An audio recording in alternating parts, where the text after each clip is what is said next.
that's a nice start, isn't it? How do I get rid of that shit off the bottom? It eats into the screen. Anyway, never mind. Ow. The things came off my glasses, so now that bit of metal keeps digging. Ow. What is that? Make it stop. Make it stop. Okay, hi. First of all, I would like to say thank you to the people who have subscribed to the channel. I don't really know. This is all winged. I don't know what to say. I don't know what to do. Apart from a huge, huge thank you. Apart from the people who leave me dodgy messages. That, you know, what they don't realise is like one button, they're gone. You know, it's not worth your time. I don't like talking about power, but evaporate. It's not a power thing. It's just that's the function that YouTube gives you when you're doing stuff like this. I was actually going to go out and see some people, but I had a load of nonsense on my way out, and I thought I can't take that out with me, so I stayed in.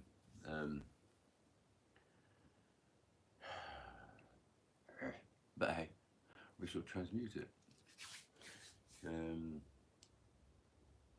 I had a comment from somebody saying that they wished I'd get off YouTube and stop begging for money.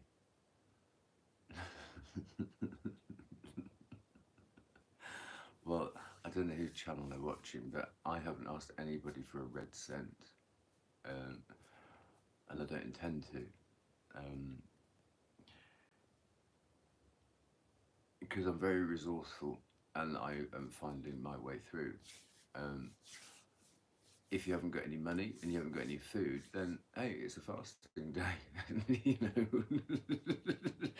lemon's lemonade. You know, you make it. You wiggle through somehow. But I know there's somebody watching upstairs because I found my stash of Fortnum & Mason tea bags. Oh, hello. So,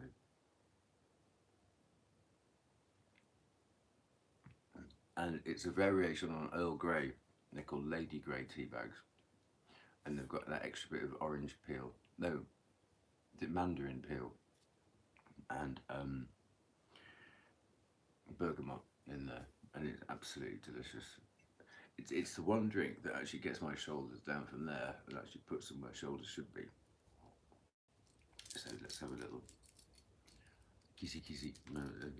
Thank you. So I haven't quite decided what we're going to do yet. But no, I'm not asking for money, and I'm not a money grubber at all.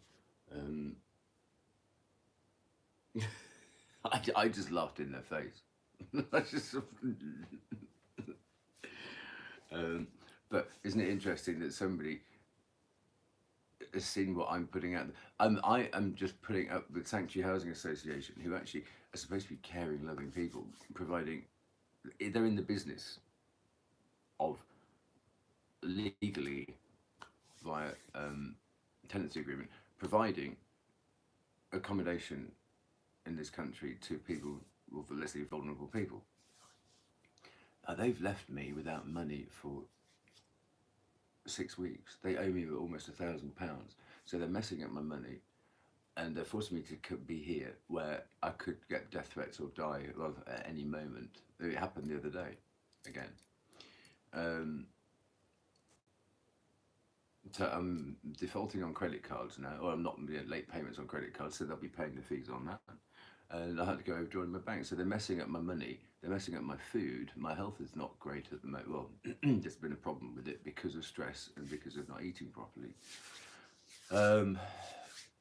And so what should be just one part of my life is now spinning out into everything else. And these people, they know what they're doing. I went to see a fantastic health advisor on Friday. This woman, we didn't get off to the best start, but we brought it back round together. And actually, sometimes not getting off to a good start with somebody means you think, do you know what? but actually they're damn good at what they do. I need the help. And maybe they feel a little bit bad about it too. So why don't we just have a little reset and try again? Because I might have caught them on a bad time. And actually, that's what's happened here. And I thank her again for the time. She spent an hour on the phone on Friday trying to help me because on Thursday night, they tried to kick the door in again. And I rocked up on Friday morning and I took an hour out of this lady's schedule on Friday. But she said, look, you need this now. And legally, the housing association should be providing safe, secure accommodation where I can live in peace. And she was an hour on the phone trying to tell them that, and they went, no, he's got to go homeless. So you've got housing association making somebody homeless when you've been on their urgent transfer list for 17 years.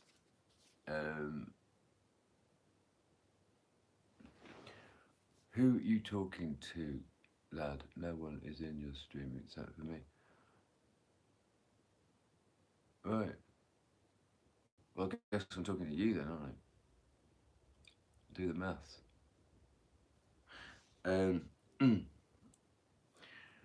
What I'm doing, I'm talking to me, and then I'm talking to the other people who tune in afterwards. I'm not doing this because I want a live audience. It's just my phone keeps getting messed up. If you look at a previous post from, was it last night? I keep having the signal interfered with. So instead of recording onto a phone and then uploading it, this is a much more efficient way of getting a video out because it doesn't have to sit on my phone and then wait an hour or sometimes 3 or maybe 2 days sometimes for it to upload. Hey Paul, how you doing? Nice to see you. So actually it goes straight onto YouTube and I don't have to think about getting it off my phone up to YouTube. Hey Big Country, nice to see you. How you doing? Well, actually, I mean, I haven't even started cards. If anybody would like something, let's do it. If anybody's got anything, but I mean, I can't tell you how many phones I've been through because they keep getting compromised and how many mobile numbers and email addresses I've had to go through. I'll get next time around. I'll get a collection and I'll show you how many. It's cost me a fortune, and those are the ones that haven't been stolen. So, anyway, but is it going to make me miserable? No, it's not. It's only money, and they're only stuff, aren't they? Really. But once you get out of Apple head and think, actually, instead of spending £500 on a phone, I can get something that's functional for about 100, and you get out of that. There's a whole kind of Apple speak, isn't there? When you go into an Apple store, they go, the same words come out in your language, but they mean something different, and they're there to translating sense into Apple speak, and you walk away thinking, what did they just say? And why am I supposed to be happy with that? Why did I say thank you? You just told me to go away in a different way. Okay, so as I say, if there's anybody who would like, and what I don't do is, look, for other people's comfort, I did one hell of a reading for somebody yesterday, and the way I work is, yes, you can do cards for future, but I like to, the first time I do something for somebody, I like to say, right, we'll just have a little dribble over into the future, but let's understand the energies of how you've got to now, here and now, and then we'll see what's current, because that's the most important thing, just understanding your now. And if you think about sort of a cooker top with 4 hobs on it, and you've got chicken and corn and pasta and rice or whatever, and you think, well, that one needs turning down and that one needs turning, to get it all ready together, you've got to reprioritize maybe the energies around, and you think, actually that chicken doesn't smell so good, let's take that off and put some bacon on, so we can do that quickly. It's about, and then I don't want to know any information yet, a brief thing of love, career, money, it generally is, what flavor, what overriding flavor there is, what area of their life they'd in which area of their life they would like a light to be shone, but I like to give people questions to ask themselves or to answer themselves, ask and answer themselves. I don't want to know people's intimate details, and that makes them feel comfortable that they haven't exposed themselves. Um, and it doesn't make them worry about me, a stranger, maybe against. But I don't. I'm not a gossip. Um, I could, I could say I could sink loads of people, but it's not my business. What they do with their lives is not my business. I mean, if you think about putting a pole in the sand, as far as you can reach, that circle that you can draw around yourself, that's your business, and it's up to you to keep that clear. Oh. Don't go reaching forward into somebody else's circle. That's their business. And if anybody comes into your circle, then get out. Off you go. Just stop trying to. That's where the narcs come in, you know, um, and all that fudging of boundaries. So, but don't forget, 50% of that circle happens behind your back. So you do have to keep turning around to make sure no one's throwing trash in the back of you behind you. It's generally good to do as you try to move your circle forwards. It's generally good to check behind you before you make that move. just so you know you're not transporting trash from other people behind you, that sitting there behind you. I think that's yeah. I mean, basically, also what I would like anybody to understand is this right from the get go. I set this up on my birthday 18 months ago, and I thought if anybody asks me what date did you start, I thought, oh yeah. And it's been a process. And yeah, I know a lot of people sort of delete the embarrassing stuff at the beginning. I'm not going to do that because then it would give any. I'm into giving people who don't feel like they've got much hope left, just topping them up with a bit of hope, because when hope is gone, that's when people might run a hot bath and pop open a vein. I was 17. I tried to commit suicide. I was in a coma for 3 days because I took enough pills to kill a small village, and I came out of that. And just briefly, recently, I had a breakdown because I was being hacked. I had death threats and everything. And finally, after about 3 years, I had a breakdown. I had to go to hospital, where they put me on the wrong tablet and poisoned me. I had to go to A&E because the doctor poisoned me. All that shit in a nutshell. But after that, my family abandoned me, and they've been trying to smear my name ever since. So I can see the pattern forming there, that somebody who they think is emotionally vulnerable, who took an overdose, that they can slander them, basically mess with their head, abandon them, mess them up financially, take credit cards out in their name, this, that, and the other, and then I'm going to top myself. No, I'm not. I love myself too much. It clicked finally, around about 50. How to love me. And I do. Am I going to stop laughing? No. I love laughing. It's my way of dealing with shit. Do I cry? Yes, I cry. Because it's a process. Because I put this in other posts recently. Aping my parents, which is what we do. You have the event, and I saw my parents, both of them, went straight to the events of argument, anger, and then action, reaction, all that sort of echoey ricochet stuff afterwards. Silence, all that. Neither of them ever showed upset here. Now, if something happens and it upsets you, that the person on the other side of that is not going to know that they've upset you. If you have an argument and then walk away and get upset over there, they'll just remember the argument. But if you show that you're upset or communicate that you're upset, then if they do it again, then you know they're a real piece of work because they've seen you upset. They know what the effect is, not just how you hit back. And I think I must have been about 30 something before I realised my short circuit was I went from the event to to go have it back to angry. And when I slotted upset in there, my life became a lot less combative, and um, it was very very healthy thing for me anyway. So, oh, you've all gone anyway. You must have got bored. There you go. But I'm going to do this because I'll post it later, and hopefully somebody else will hear it, and hopefully somebody else could benefit from that. So I'm going to. I should have got my headphones actually, so I can put some music on. But never mind. Because of that long preamble, I've got 15 minutes. I'm going to just do a quick daily sag. Oh yeah, what I meant to mention by that is right from the get-go, launching this channel, I put right from day one, this is not knowingly monetized, because of my health conditions, I couldn't work because I'm not reliable enough, because I've got chronic fatigue and I can sleep through anything.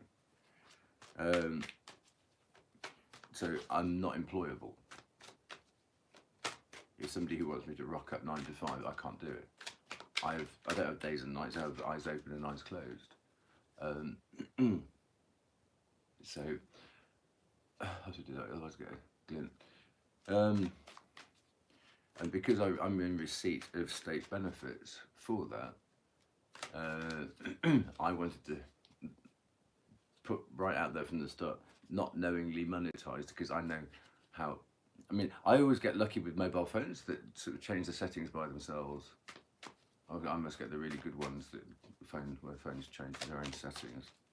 It's happened recently, because on the settings, on the creation settings, it says, do you want to set it as, or they all go out as private or public or what have you, and they're all going out as private. And then I thought, well, why are they all going out? So I had to change all the settings. So somebody's obviously been tinkering with my settings. So there you go. And apparently somebody might have even hacked into it, and they're putting all kinds of comments that look like they've been coming from me, and I hope no one's been upset by that. But I've put it out there enough times. I've been hacked since, well, I've known about it since 2019. You get used to it. Good thing about it and being stalked is that you're never on your own. you're never lonely. So you got to find the funny in it and the blessing in it from somewhere. I hate to about blessings, but right. So whoever's in, I can't say who's in, but if anybody would like any, just a bit of a light shone on anything, just let me know. Otherwise, it's just going to be a sad thing. Right. Bish, bash, bosh, alakazam. Well, there's a card here there you go, that wants to be seen. The 9 of Pentacles.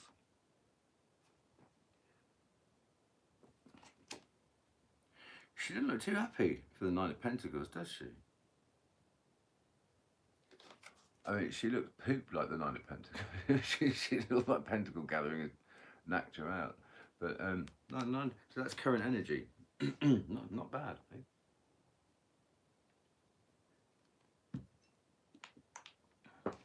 So, coming in. Oh, brilliant! The Fool. You got a reset coming in. What's your strength? Knight of Cups. I'm just going to run through these because then I'll go. This is the skeleton, and then I'll put the flesh on afterwards, and I'll go through the meanings. Oh wow! Oh, we'll turn it positive anyway. So in your struggle or your challenge, you got Justice. Yeah. What do you need to let go of? See, I think I've got to change this position because I keep getting the good card here and the bad card there. So I'm going to re-ask that question. What is coming? What's coming in for you? Because I'm glad I'm doing this live because I'll do this correction live. What is coming in for you? The High Priestess. But in order for that to come in, what do you have to let go of? It's like your wardrobe. You know, you're not allowed to buy a new top until you've thrown a couple out, or given them to charity. So what do you need to let go of? And I've been prompted to do this so many times, but I was insistent. No, I want that to mean that, but it's proven me wrong, so I'm going to have to adapt. So. Ah, cool. Yeah, exactly. Straight away. Page of Swords. So I mean, you would want the High Priestess coming in and that going out. So yeah, I mean. Yeah, absolutely. So what is it you need to know that you don't know? Oh, the Hangman. And how is this cycle going to complete? Oh, wow. Nice one. Strength. By the way, this is the... Because sometimes you can forget when you get into a bit of a zone. This is the Edgar Allan Poe deck. And the book is... Because obviously, the people who design these things go to an awful lot of trouble for the graphics and any sort of slightly idiosyncratic meanings sort of within the flavour of the deck. That's the book, the companion book, and it's a beautiful book. It really is.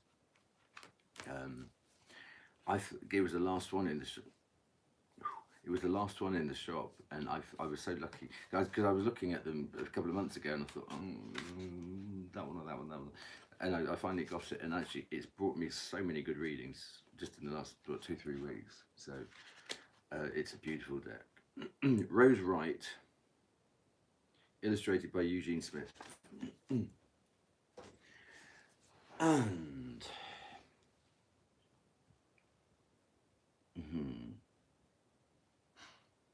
let's use light seers. Now this one's ready because I've done this before.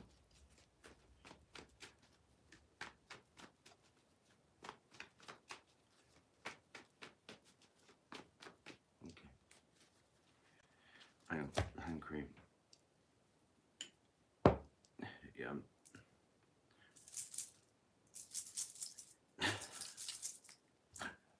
With low resources, I've got a really very thick hand cream that I normally use in the bath.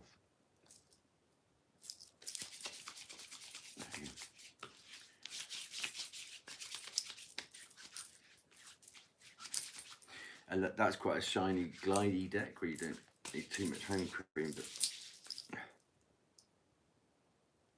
let's put that there because that might need a bit later.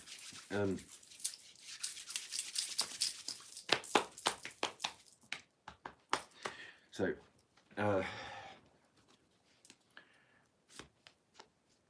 Four of Swords, nice one. Let's just get them out. Oh, the star. Wow, you got the star on the full. It isn't. I'm just going to get them out. There's no point in doing that whole malarkey. All right. And then what I've done is I've put a whole load of oracle decks together and mix them all up. Because sometimes if you use just like one deck, because I'm a great lover of Colette Baron Reid, and I've sat in on many webinars of hers. And you do an oracle card at the beginning to see how the flavour of that is, then you do one at the end to see how you launch out of it. So let's say, for example, so we've got a Celtic healing card there, then we've got a gateway activation, wisdom of the elders. That's a beautiful backing for a card, isn't it?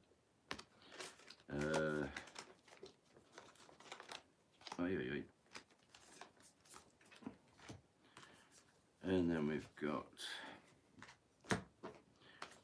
the Earth Energy deck, Wisdom of the Oracle,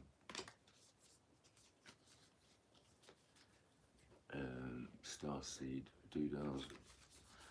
So I just thought instead of restricting the reading to one flavour, or like star CD things, or you might need the message might need that at the beginning, but it might need a completely different thinking, like the dragons or something at the end. So I thought, well, let's mush them all together and see what happens. So well, that one for the beginning. Oh, that's Akashic Records. And that one for the end. Oh, great, wind activation. So, oh yeah, so anybody who says I'm a money grubbing little street urchin, do you know how much, like, well, this isn't even half of it, tarot decks and oracle cards, and then spending the time to learn what they mean, and not just, now that means that, and that means that, and that means that, to actually blend it and actually do cotton and thread, and actually put it all together. And to understand, well, how can I bring that in to sort of turn that from a negative card and offer sort of ways out of that negativity. It's the investment of time and money. If I'd have spent all this money on myself, I'd be on a round the world cruise. But I wanted to invest in my future because I will be doing this for money at some point. But because I'm on state benefits, I can't, and I wouldn't ever take a penny for it because that would be breaking my contract with the British government. Very simple. So let's get a demon card out for the end. Who you doing? Oh, the big one. You're dealing with the biggie, Beelzebub. Okay. How do we know? I don't know. And let's see if we can't call a few cards out as well. That's always fun when that happens. I've got into a bit of a bad habit doing that recently. The death card's coming up. And I've got to get out the habit again. Oh my God. But when it happens, and you literally said the word, you pull it out and you go, oh my God, it's happened again. I can't get excited. Don't be afraid to say hi.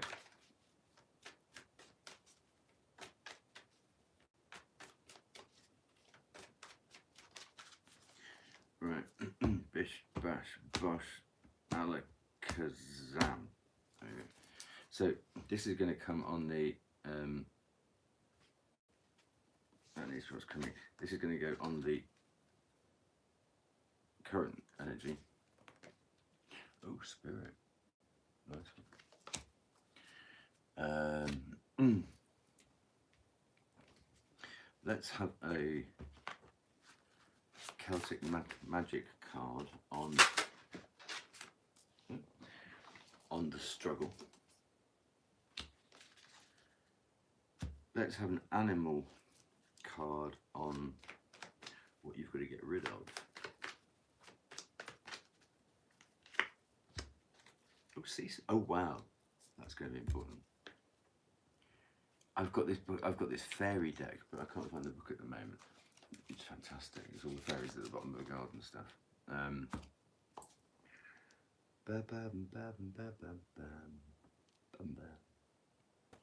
So that's what's coming in. So it's something to. Let's have another Madame Endora. Why not? Okay, nice. So we've got strength. How are we going to flavour the strength? Let's just have Madame Endora's. I was done with it.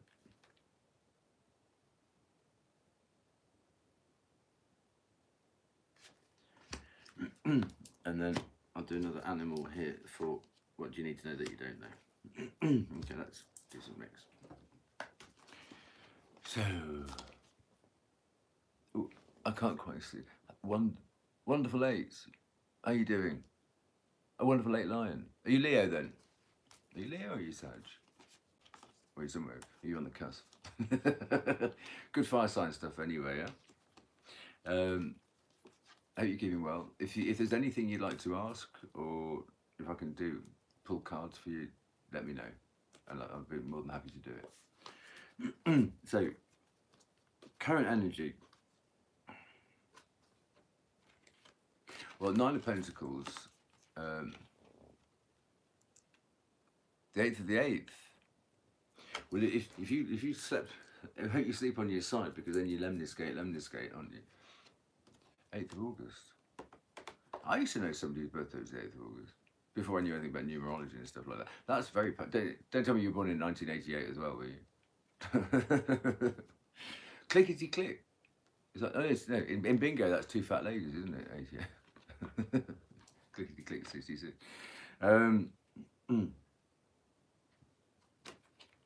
So, 73.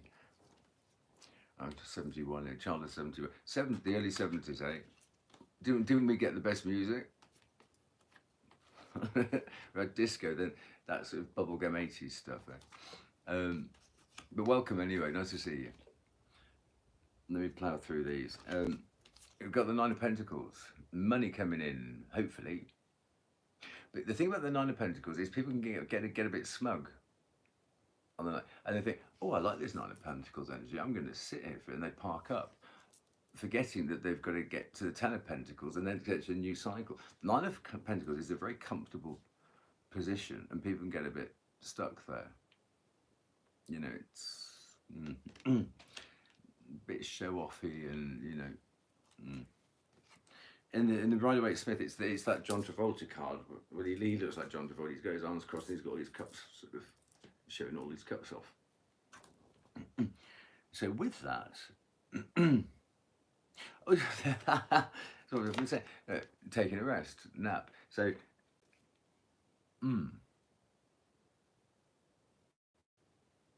because the reluctant, I mean, you've got a ship in the background there. It's almost, this Nine of Pentacles is reluctant to get on the ship to become the Ten of Pentacles, and then have to go, oh God, a bit like when you go from the highest class in one school and you drop down to the lowest class in your next school. You know, you think, oh, I quite like being a prefect here, but oh God, I've got to go and be like, you know, the trodden on. It's that next cycle thing, and it's almost like she's reluctant to get on. The ship's right there for her to jump on and become the Ten of Pentacles and move on to a new land, as it were. But it's almost like there's a temptation just to sort of curl up and enjoy that energy. If that makes sense. I hope that makes sense.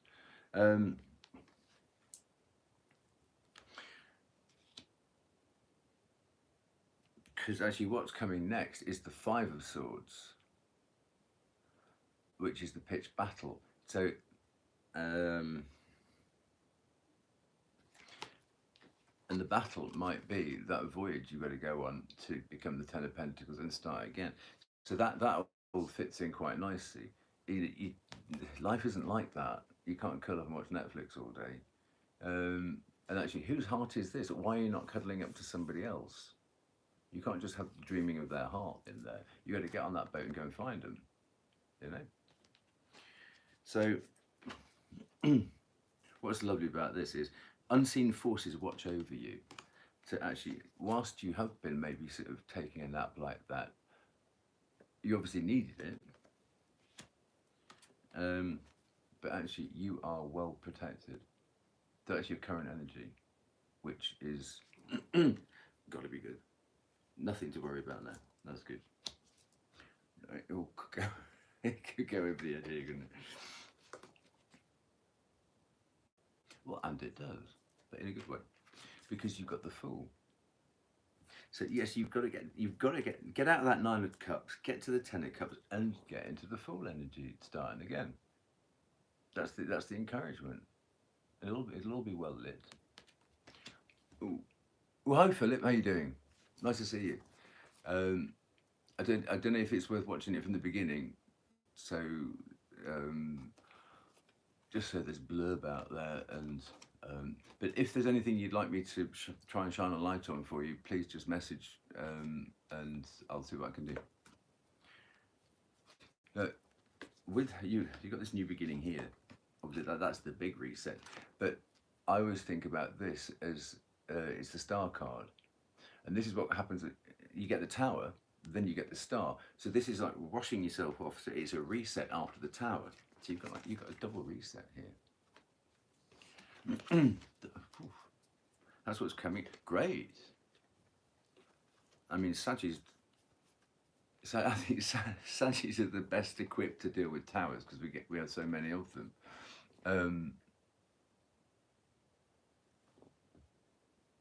I can't see that. Sorry about coming in so close. You're a Picarian. Picarian. What does that mean? You're Aries. Does that mean you're Aries? I can't. Sorry, my glasses. Picarian.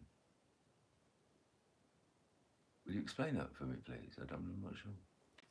But let me just get through this one. Oh, Pisces. Pieces. Yeah, I'm in pieces too. Well, welcome. Welcome.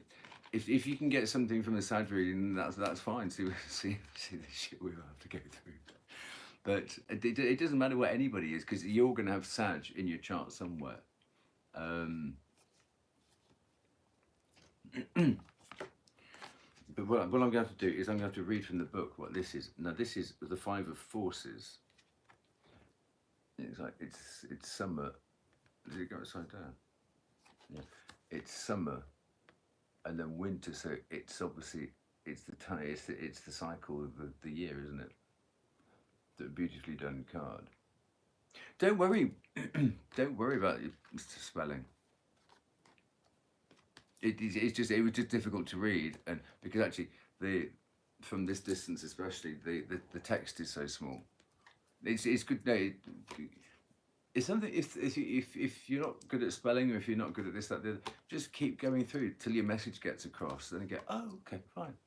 But don't be ashamed of it. I bet you're a fantastic cook or something, are you?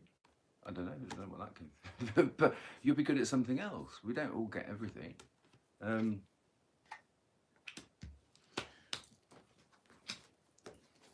Five of Forces. Nice. Too dark.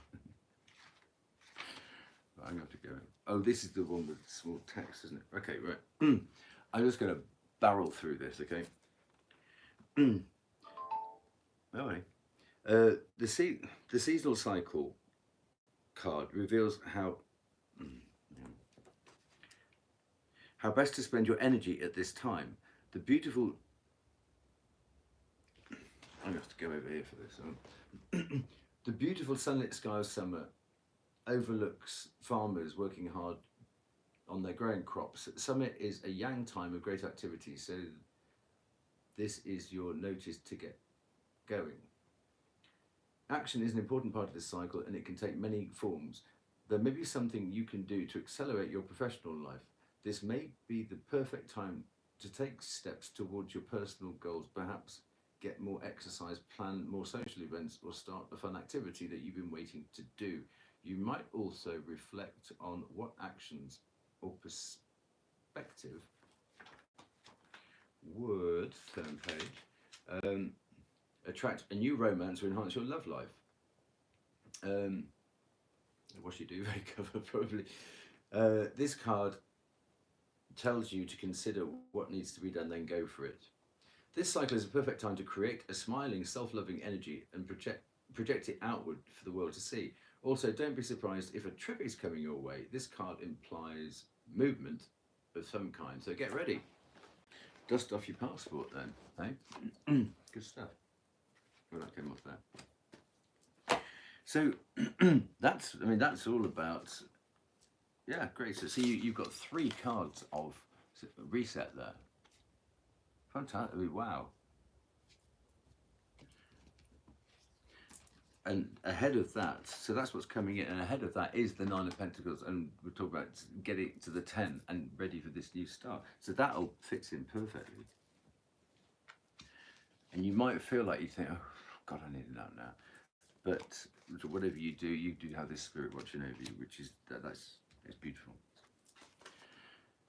Now here we have the Knight of Cups, and I look at him as the person who's fallen in love with the process or the life again. He's fallen in love with the journey again. He's looking for stuff. He's out sort of, but he wants The Knight of Swords is the gallop, the Knight of Wands is the canter, this is the trot, and the Knight of Pentacles is the walk, if you look at horses and knights and the way they do things. Actually, funny enough, he's got 2 ships there, so you might have a choice.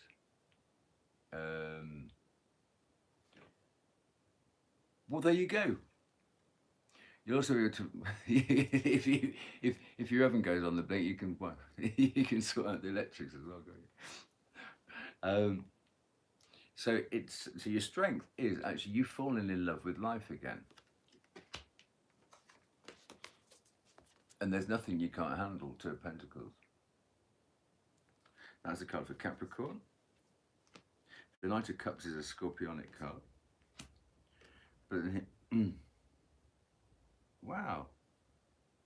So this is your strength. So you've got a good set of backing singers here, because you've got the hand of fate there.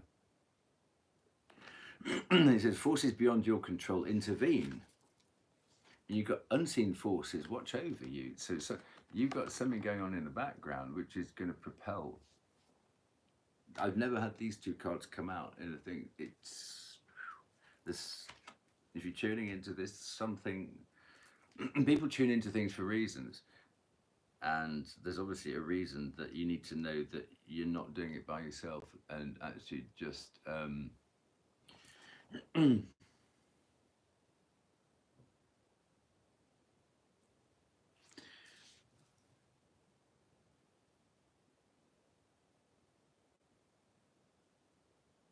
be patient, because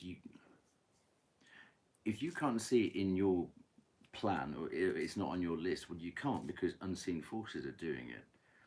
And that's like the wind in your sails, isn't it? Unseen forces. And we've got ships there.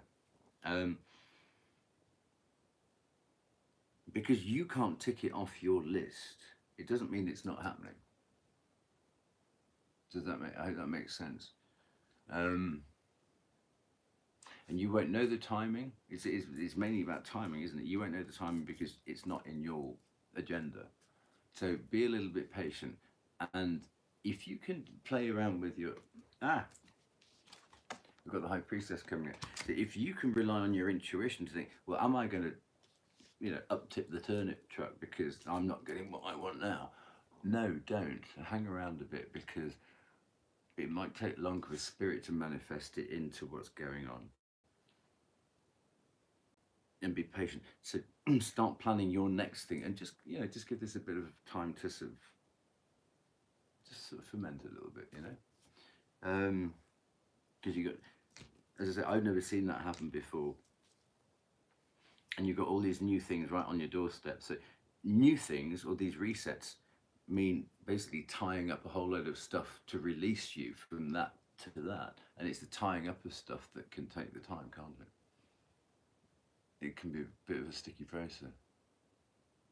Putting it into sort of everyday life, I hope that makes sense. So, struggle. What's your struggle? Well, the Justice card comes out when an injustice has been done. So, you're struggling to find justice. It'll come, but so how? This is the kind of position that I like working on, and like I always say to people, if you've got somebody with a woolen jumper with a bit of a snag in it, I like getting hold of that wool and pulling it, so investigating with the card. I end up with a big ball of wool, and they've got like a little crop top left because I've got them. Where have I put those cards now? There we go. So actually, I think one of the big focuses in this reading is going to be, how do we bring this justice in, and what clues do you need to look for to land it? There we go. Okay. Justice is the card for Libra, and on top of that, we've got second decan Libra is the 3 of Swords. Okay, so this is very much an air sign thing. And because, let's say, just the basis of this reading was Sagittarius, that's the intention I put out there, too much wind will put a fire out. So this is almost like somebody trying to blow out your fire, or blow your candle out.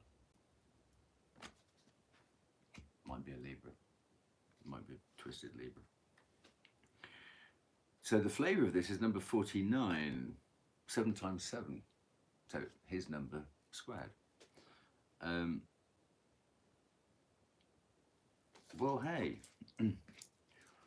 on top of this Four of Swords thing, which is another air sign, this card says, rest and be thankful. So let's see what that's got to say. Where's the book? Is a green one. Here we go. Number 9, 49. So, I mean, let's say you've got to say God's number. God's number squared. Isn't that funny? If you think of it, that, you might want to say that's 7 times 7. Unseen help brings that. Oops. I don't know. We've got two unseen. And again, look, this is weird because you've got 5 of forces there. This is unseen forces watch over you. The 5 of forces beyond your control intervene. And what's this going to do? In your struggle or your challenge position, when all this comes together, rest and be cheerful. So the result of these unseen forces coming together, forces. Rest and be cheerful. There's a confidence you can take from that. So 49. Oh, this is much bigger text. I can type. I can see this. Rest and be thankful. Rest and be thankful in Argyll, which is Scotland.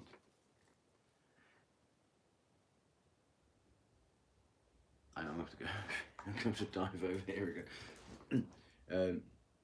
Rest and be thankful in Argyll is the highest point on the road and was so named. Oh, it's a place. Rest and be thankful. Oh, I see. Okay, I didn't know that. Can I just say the 3 keywords are respite, safety, gratitude. It was so named because travellers would take a rest there and enjoy the view after their long climb. Well, this is sort of this reset stuff, isn't it? This is all tying up lovely, beautifully. It was also a time to give thanks that no landslide or avalanche was experienced on the journey. Well, you would, wouldn't you? When this card is present in a reading, it speaks of a time of safety and respite, a shelter from the troubles of the past. The worst is over, and now you can take your ease and be thankful that you've made it through to the other side of whatever trauma you faced. At its heart, this is the card of gratitude. It comes to remind you that gratitude should be a daily practice, not something you do sporadically. Gratitude acts like a magnet to draw more good things your way and should be part of your daily routine. It is a divine magnetic force. Be thankful and show gratitude. Enjoy this time of rest and recovery. You have earned it. Well, hubba hubba. And then that links directly straight into the High Priestess. This is a lovely reading. I mean, some readings you think, oh God, okay, let's plough through this, but this one, wow. So what is coming in for you? I would say increased intuition. Really intuition. Oops. Recipe tip. Absolute. Yes, recipe. I read it wrong. Sorry. It's rest and be thankful. Yeah, I thought that tea was a sick. It's because the lights crap in here. Well, I'll turn them down anyway. Thank you, Philip. Thank you. A High Priestess. It's a bit like the Lions thing. The light seers deck with all those downloads are coming into her head. But she's in her, like, it's almost like a Doctor Who TARDIS, and getting all her downloads and intuitions.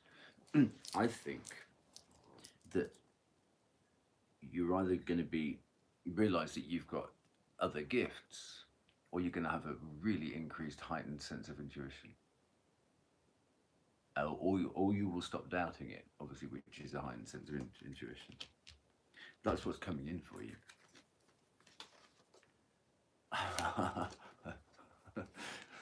With the King of Swords.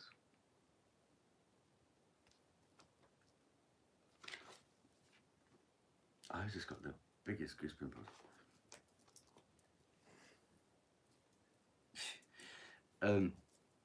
This is, you see where the King of Swords is? He's on top of the mountain. He's on top of the mountains. Yeah. And what's the card we just had about that being the top of the mountains?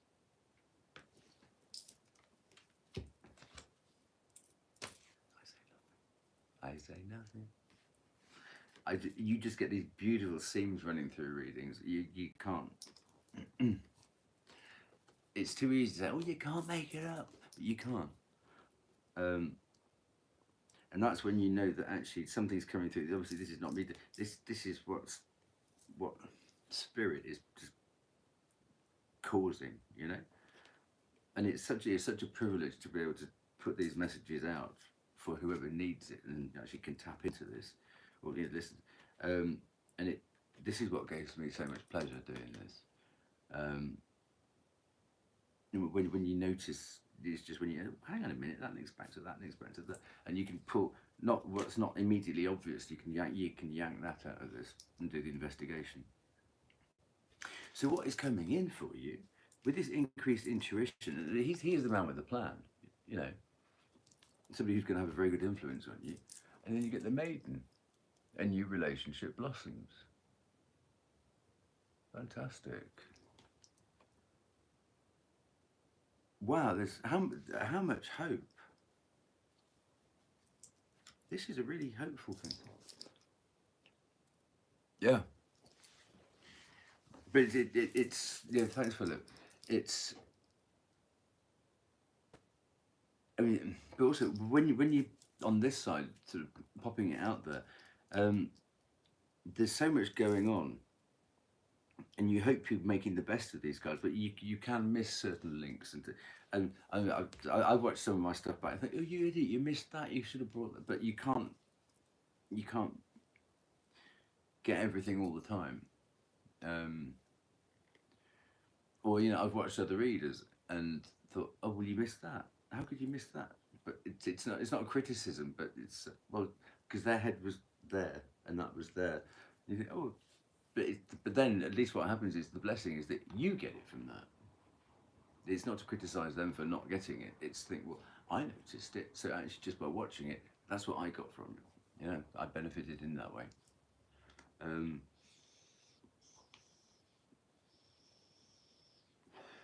So that's what's coming in. If you clear the landing strip for it, yeah. Page of Swords. Well, let's leave that as somebody's got their sticky beak in your business a bit too much. So maybe you need to stop reacting to it, because or find a way to just dial them down or dial down how it affects you. Or if they're pressing your buttons, learn how to put a cover over that button so it doesn't go ding dong anymore. No. Yeah. Yes, Philip. Absolutely.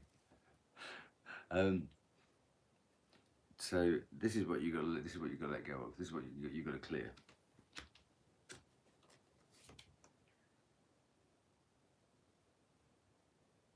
Now we've got the Queen of Cups here, which is third decan Gemini.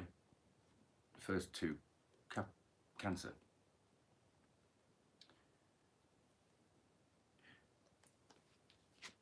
So maybe you have got a Gemini with a sticky beak in your business a bit too much. I know I have. Or had, I don't know. Or Cancer. But there's a Queen of Cups. I'm going to do it like that. You've got an upside down Queen of Cups who should be turning herself the right way up rather than living through you or trying to be you or trying to steal your money. So to help you along with this, I love this animal spirit guides. Because what you have the air sign, yeah, all the four elements, but then you have this fifth element, which is spirit. I mean, oh, it's spirit. Sorry. I get goose pimples, which literally, I don't know if you can see, it never really shows it, but the hairs on my arm just go like you know when you're in a department store with really thick carpet and you go and you go to touch the handrail, it's like that. But you see, you got sea serpent, and so the sign for spirit is that circle at the top. I'll just show you a couple of others.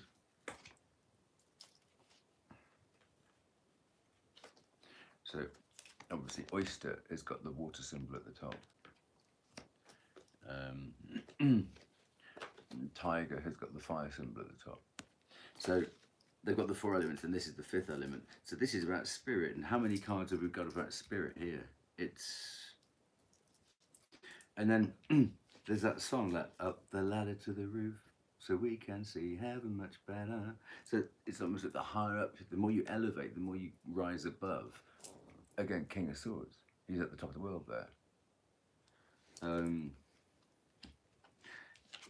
At the top of the world, or as close to spirit as you can get, with the High Priestess, that's got to be huge. That's what's coming in. And the story about the maiden here is she's sitting, she's up in a tower in the castle, so she's high up, waiting for this relationship to come in. So this is all about elevating yourself, raising your vibration, and that. And then I mean, look at this one as well. You got the star card.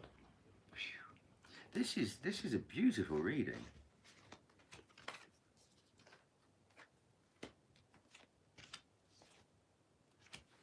This is so sea serpents.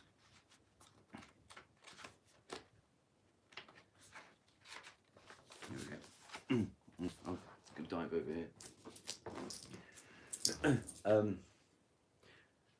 Healing emotional wounds, expressing desires. The sea serpent represents the energy of expression, whether it's emotions, creativity, sensuality, or desire. The sea serpent helps us move and direct our energy into a healthy current. Philip, you'll be good at this with electrics. When the existence of the card is in balance, we express ourselves creatively and sexually without fear or shame. We know what we desire. Where are we? Most. Our heart is at ease and our relationships are meaningful and enduring. We loosen the grip of self-judgment and we let the cool waters of forgiveness in to heal our wounds when the energy of the sea serpent is not yet activated. Our emotions and creativity are left in the muddy waters. Oh, nice one. Okay. The current of expression stagnates in some areas of our life, and in other places it floats. It's important to remember, no matter what the waters of our emotional life look like, the sea serpent leaves us just the same. Like, turn page. A mother, well, not mine. She wraps herself around us in a gesture of protection. She supports us as we learn to express our true nature. So this is the sea serpent and the second chakra. The subtle energy of the sea serpent occupies the area of the, I can't see them, located deep within the pelvic bowl. Okay. This chakra is known as our center of creativity and desire, and is associated with the water element. Svadhisthana translates as in her own abode, indicating this chakra is the home of the Divine Mother, or Kundalini herself. Okay, nice one. So, well, and it's a water. So you've got the Queen of Cups there with the sea serpent. Wow. Wow, wow, wow. You couldn't get another card that meant that as much as that. And that is right after the High Priestess, which has got the moon. So this is this is high. This.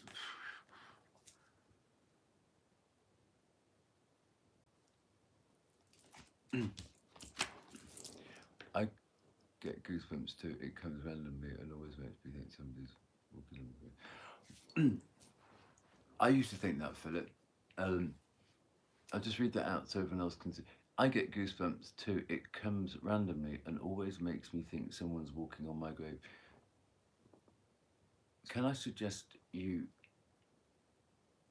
take that meaning away from it and just try a different meaning? It might mean something very different. It might mean that you plugged in, and I don't know why you. If you just break down and unpack and go back to that thing, it's almost like a fork in the road. You went down that fork, and then it means something bad. Why? Take it right back to why. Why did you go that way instead of thinking, oh, it's something good? Because that's where the short circuit is, isn't it? If you think it's something good, then you're more likely to go, oh, and look forward to it and think there's a message coming for me somewhere. Because for me, it's good. I used to think, oh God, why does that keep happening? Stop. But I know it's my grandmother. And I get it in the readings when my grandmother, it's her signal to me, yes, you're on the right track with that thinking. So if I can offer that to you and just have a bit of a reset here, which is what this is all about, and just think, no, it's not a bad thing, it's a good thing. I hate talking about blessings and gifts and stuff like that, but somebody is trying to communicate with you.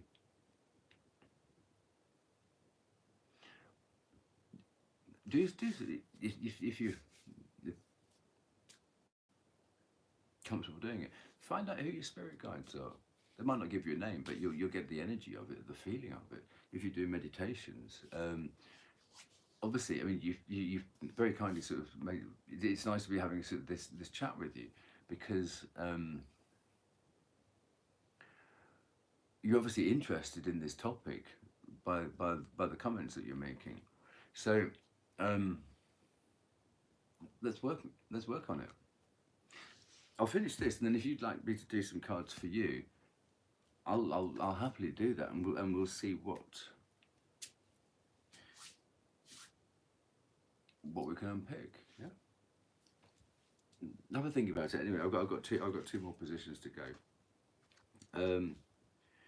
But it's all too easy, isn't it, to get spooked by things and think, oh God, that's got to be bad. No, it might be a very, very good thing for you. When you watch readers, they normally have something like they've got an itchy nose, or they've got an itchy ear, or they go a bit red here, or their eye. You know, that sort of flicky eye thing, the eyelid goes. And I know that I start doing that with my finger. I'm like, what's coming through? That's me doing that, but then I get pimples involuntarily.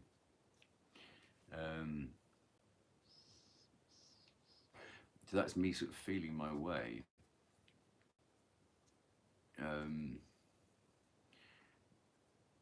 And somebody said they found it irritating. I thought, well, don't watch that. You've got anything else to do. Come and do my ironing if that's what you do. But I will get a card, and I'll go like that with it, because or sit and hold it, because it's picking up on the vibration of the intent of the person who created this deck, wanting that vibration to come through the other end. So it's about sort of anyway. So what do we got? So what is it you need to know that you don't know? Well, what came through up here was, if it's not on your to-do list, don't throw it away, because Spirit might not be working on the same time frame as you, and this was to have a bit of patience up here. Well, we've got the card for, I can't do that, the Hanged Man. So that's a bit, throw it around. taking time, just taking, and we've got the Four of Swords there, so yeah, do everything in your power to get the result you like, and then park it, knowing it's not resolved, and then move on to something else and work on that, and the results for this will come in when they're supposed to. But get everything that you can do primed and ready, waiting for that delivery of spirit's influence to then take it over the finishing line. And that, I mean, right from the get-go, wasn't it? It was like getting it over the finishing line to your ultimate. There we go. And oh, gee, you should see the hairs on my arms now. Thank you. I can only say thank you, because now I've finally found that Nine of Cups makes a lot more sense now. You're not being lazy. It's probably telling you that you've done enough, and you're in a bit of a holding pattern here. To actually, it's time to chill out. So let's correct that now, because now I'm not ashamed to go back and go, now we're here. I can go back there and see actually what that's about. Self-correction is good. So it is time, because coming back, the ship's coming in, but it's not quite there yet. So until that comes in, you've done everything you can. Because the whole thing about the Nine of Cups is somebody's got to bring in their 1 cup to make your 10 of Cups. So that's somebody coming in with that extra cup. That's what that means. And whilst that's coming in and disembarking and unloading and whatever, you can just chill out now, because you've done everything you can. Yeah, Spirit's watching. Yeah. Okay, we've got there. We've got there. And this again, what you need to know that you don't know. Yeah, chill out. Chill out. Chill out twice. Wow. Now what have we got again? This is in your strength position, the Knight of Cups. Well, Knight of Cups from the other deck. We've got the Knight of Cups twice. So it's double falling in love with life and the process, this crazy thing we all call life, you know. Hey.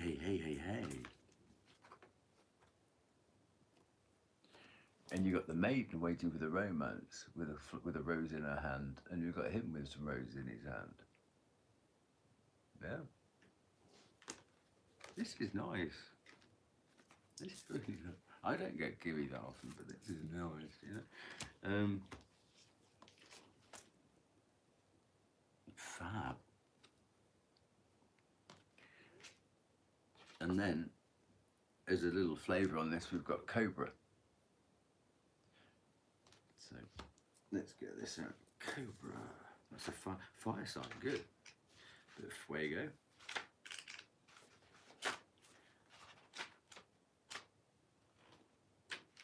Ooh. Ah, cool.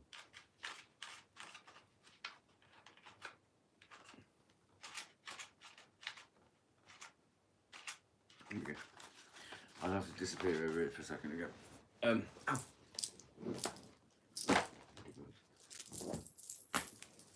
Okay. Pausing, waiting. Here we go again. Pausing, waiting, the inner teacher. The cobra represents a teacher or spiritual guardian. The cobra hovers and watches, ever present, ever protecting, ever loving. The essence of the cobra is found deep within us in the form of inner teacher and manifests externally in those special guides who've led us along our path. What would it feel like to be a student again? So just breaking up, we've got this spirit again and again and again here. And being teacher and student, this is this reset thing. And getting the 9 of Cups to 10 of Cups, reset, new cycle. In happiness, in love. Okay. What are you ready to learn? Remember the old saying, when the student is ready, the teacher appears. Right. This is, I have to say, this is one of the most joined up, easy to read. This doesn't take much work on my part here to try and find the sense in something. It's, there are so many layers running through here, well, so many strands running through here, and it's all, they're all sort of high vis as well, which is nice. Philip, my grandmother is with me as well. Brilliant. She and I had an extremely close bond, and now she has passed on. I can feel her steering me along my pathway through the beautiful, beautiful. I don't know what roses mean. I'm from Yorkshire, and we're white rose country, and people tend to think love is red roses. That's Lancashire old bullshit. But they all sort like that. I'd say the movies like that. Isn't it not? What are you doing that for? I like white roses, and people tend to give red roses, and I've gone, oh no. Thanks for the idea, but I can't accept red roses. I'm from Yorkshire. I can't do that. Because in Britain, I don't know where you're from, Philip, but in Britain we had a massive war. I think it was in the 1500s. It was called the War of the Roses, red rose against white rose. You just don't give people from Yorkshire red roses. You don't do it. It's almost like giving somebody the skull of your great grandfather. You know? Oh no. Thank you. You obviously don't know, but nice ideas, but I can't accept. You know? I live in White Rose. Oh!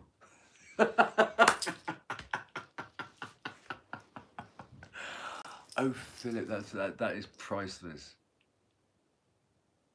That is priceless, Philip. You see how these weird synchronicities come out?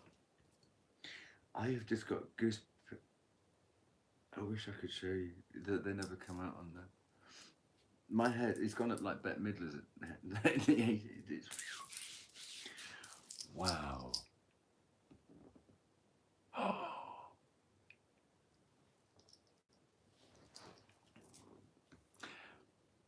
I went to university in Chalfont St Giles in Buckinghamshire. High Wycombe's the next town to that, yeah. And you just put a Buckinghamshire on that, yeah. I lived in Sear Green, Jarrows Cross, that way. I loved it. What a beautiful part of Britain that is. I'll break off here slightly just to tell you a couple of things about that. And Chalfont St Giles, Cockney rhyming slang, it means hemorrhoids, doesn't it? We get all my Chalfonts are giving me jip today. So that's the slang for Chalfonts. And then they've got this little place called Little Chalfonts. You think, oh, lucky you. But in Chalfont St Giles is John Milton, the poet. He's got it's called Milton's Cottage, and he wrote Paradise Lost. And I was there for 4 years. Rowlands. A friend of mine lived in Rowlands Castle. Petersfield in Hampshire. That's where Rowlands is coming in. Sear Green. It's beautiful. Sear Green and Jordan's. Those. Oh,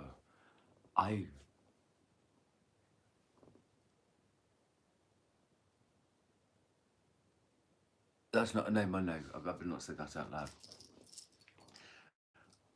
I landed with my bum in the butter for my final 18 months. Well, let me just finish off. Milton's Cottage is where he wrote Paradise Lost and all those big religious things. And I never thought I'd get into sort of like biblical stuff and esoteric stuff like that. But he was sitting right there for 4 years when I did my college stuff. I never went. But I've just put it on my list of things to do. So when I want a day out, I'm going to get on the tube and get out there. How stupid of me not to go there when I was a student, for goodness sake. It was just there. And then I did French, German, and Spanish. And we went on an intensive language course down to Toulouse in the south of France, and we went to Carcassonne and stuff like that. And is it over there?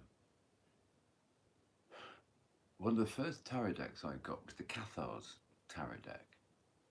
And that's all to do with the troubadours and stuff down there, and the Albigensian Crusades and stuff down in the south of France. And um, it just the places. I believe in body dowsing. I mean, if I've got a pendulum, normally I have. Yeah, but yeah, with a pendulum, the pendulum will go to shit. I can just be walking. I will have put myself where I need to be, or by choice, I will have to go through that thing. I don't know why. It's just instinct, and it's just like um, exactly. But it's only when people communicate like this that you think, oh, what? And obviously, there's something that we need to exchange, not give back, but that information, energy exchange. Thank you, because this is one. This calm down. This makes it really worthwhile for me because I know, and hopefully, we were meant to chat, and how else could we have done it other than this? Um, I had some muppet at the beginning. Saying, why are you on live? No one's on here. No one's watching. I said, give up. Um, if you scroll up to the right up to the top of the chat window, that was the first comment. And I said, well, I don't do it because I haven't got space on my phone, or I'm having problems with my phone. So it's easier for me to do a live and then go post it than it is to record it and then upload a video. So, do you know, if I'd have listened to somebody else's advice at the beginning of this, I'd have thought, oh, stupid me. I'll listen to them rather than carry on with what my plan was. We would never be talking right now. Somebody tried to knock me off my path. I continued, and here we are talking. I'm from Leeds originally, yeah, Roundley Park in Leeds, love. Ah, yeah. You don't get much better folk than Yorkshire folk. They shoot from the hip. They tell it like it is. They go, "I'm not having that. No, I'm not having that." Instead of saying no, that'll not do. That absolutely, Philip. So when I finish this, if you've got confidence in me to bump, you don't have to tell me very much, but I'll pull out just some questions for you to ask yourself in a certain area if you like, because this I've got to start doing this the weatherman on speed routine. Wow, this has made me very, very happy, because I was going to go out for a drink tonight, but then I had some shit with neighbours on the way out, and I thought, I'm not taking that out, and I'll need to process it first. So I stayed in, and I wasn't going to be doing this even. But I got redirected and thought, well, I'm not going to sit and twiddle my thumbs. I'll pop something out. So everything sort of came together, and this is fantastic. I've got I'm supposed to have a cousin. My mother had a mother figure called Angela in Rotherham. Oh yeah. So yeah, body dowsing. Bear with me 1 second. I'll get a card here because maybe this is something you need to do.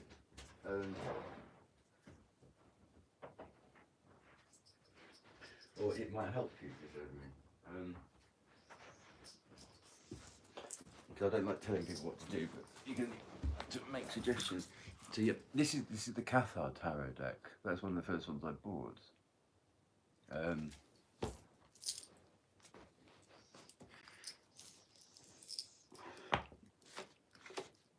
Oh, it's right here at the top. Cool.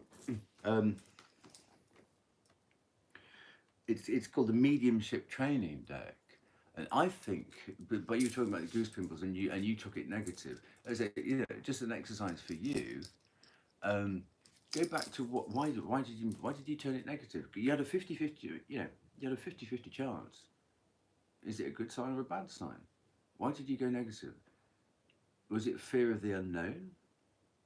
Or feel of peculiar? Or do you get other things as well?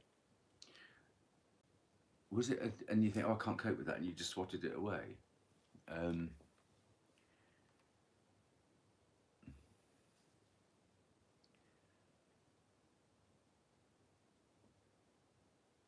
Jay, go and grow up somewhere else. Yeah? I haven't got time for that nonsense. That says everything about you and nothing about me. So this is the mediumship training deck. Jay, if you know anything about tarot or anything like, I'm the Eight of Wands. It's the fastest energy in the whole tarot. I'm hyper, and I make no apology for being who I am. Okay. It's called intuitive walking. Yeah. And picking up all the messages and all the positivity around. Yeah. And can you see this person making progress on their journey? And I'll do that there. So if you want to screenshot that or something, that's what it's all about. Okay. No. Oh, Jay, if I was on amphetamines, it'd be like that, wouldn't it? Hey, would that make you happy, Jay? Go and screw off. So that's that. But there's a deck of all these cards about ways you can actually start tuning in and realizing what the symbols are and the messages are and what to look at. Jay, you already said that. Are you been smoking dope, Jay? Is that why you're boring and repetitive? I don't know. I'm not even going to bother trying to find out how to kick you off here because I'm saving somebody else from your lunacy. Oh, it's full moon, isn't it? Was it new moon? Some kind of lunar nonsense. So here we go. Can I do that? Oh, here we go. My partner is very spiritual. She is from Yorkshire. So remember, so you're in Yorkshire now. You're from High Wycombe originally.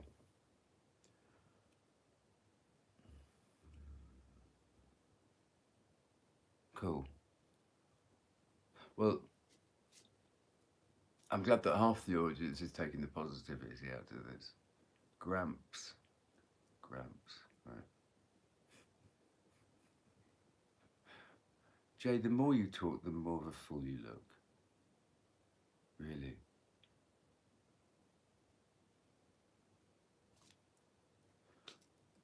Jay, you're now dead to me, okay? Here's the wand. Disappear. Be gone, you have no power here. Whatever that means to you. So, let's get this wound up so we can do some positive stuff for Philip. And even though he's there, it's like if somebody's cat does shit in the middle of the room, but I'm not going to clear it up, it's somebody else's cat. That's what you like here in here, Jay. No one's going to clear you up, no one's going to kick you out, you just do shit on a carpet. And hopefully your owner will come and get you, will clear you up. So,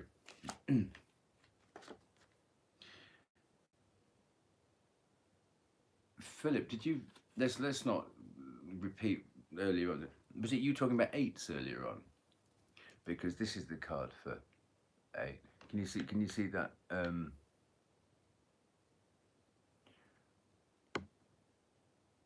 Where is it?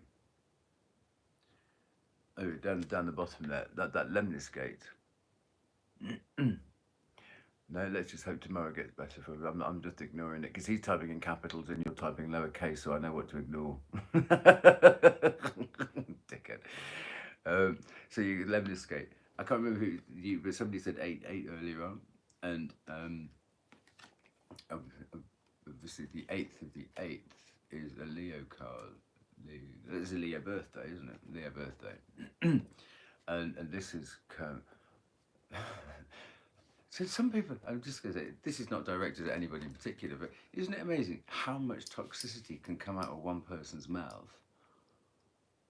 And they live in this sort of maelstrom of negativity. I don't think, from what I've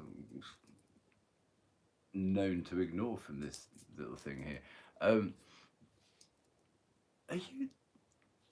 there are people who actually, I don't know what the root cause is, but it's just pure venom, isn't it?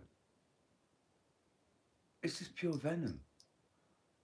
I deal with love and support. We're polar opposites from me and people, these amoebas on fleas on rats that try to infiltrate and ruin stuff for other people. Um, I know I have my hands above the table and I like to share, and if I can guide or help, then I will, because that's positivity.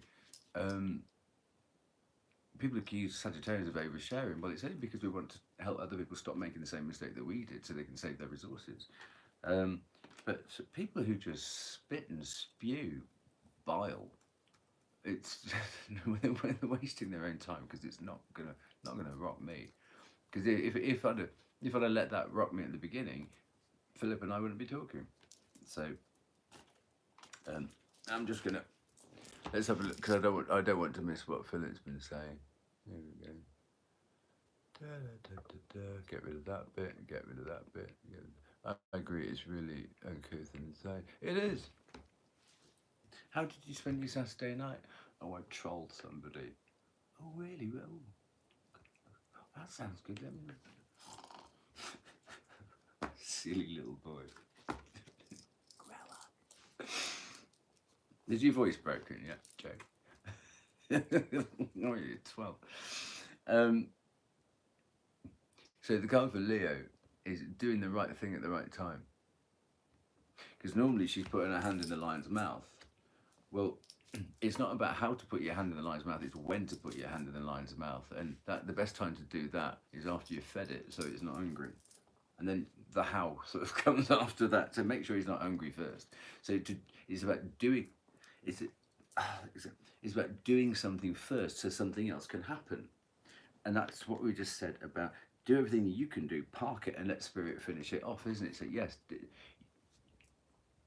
absolutely it is. Absolutely it is. Doing the right thing at the right time and not abandoning it, but think, okay, I'll put all my almost finished projects up there on the shelf whilst I'm busy down here doing the next thing, and then spirit will finish them off for you. That's what this is about. You're not going to feel it. You're not going to believe this. It's all just come together. You start off with the 9 of Cups at the beginning, yeah. And what we got here, the Ace of Cups. So that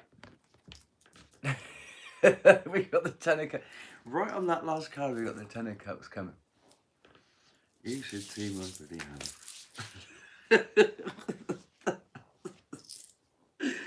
Wow. And Jay's gonna get, oh, you made that up. You faked the cards, didn't you, Jay? Jay, whatever you do, whoever you are, you're not going to take the pleasure out from me for doing this, because I believe.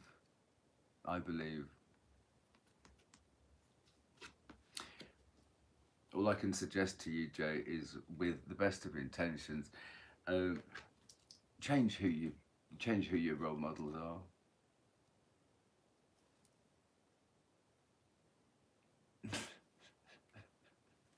I think these people, they've just got this list of insults that they've got and they just copy and paste them because nobody can type that quickly with your brain cell, singular. I think they must have a whole load of them. They can say, oh, let's put that one out next, put that one out next.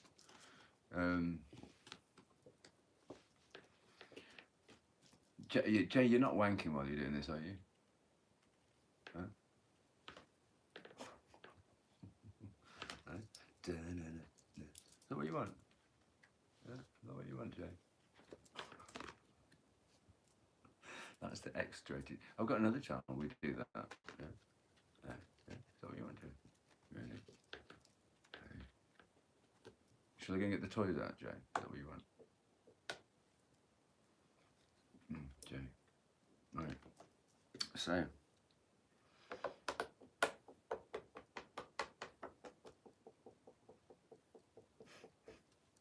Right. So this is Jay's card.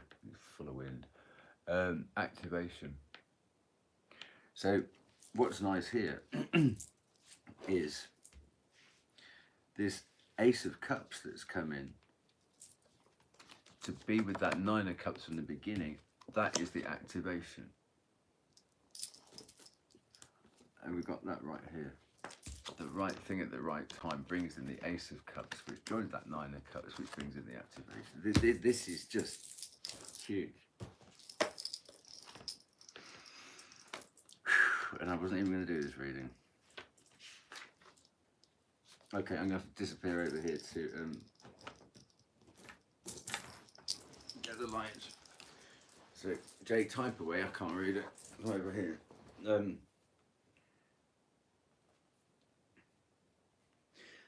The lethargy you feel is the result of a lack of activation. In other words, something that stirs your senses.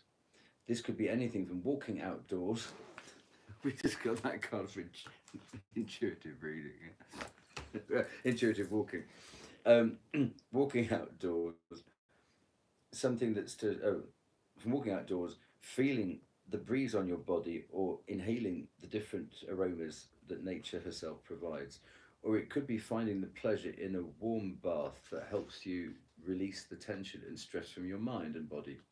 Music may activate your hearing, which sparks the pleasure centers in your brain. Art may activate your emotional responses. The touch of another human may activate a deep need to be physically held in some manner once again.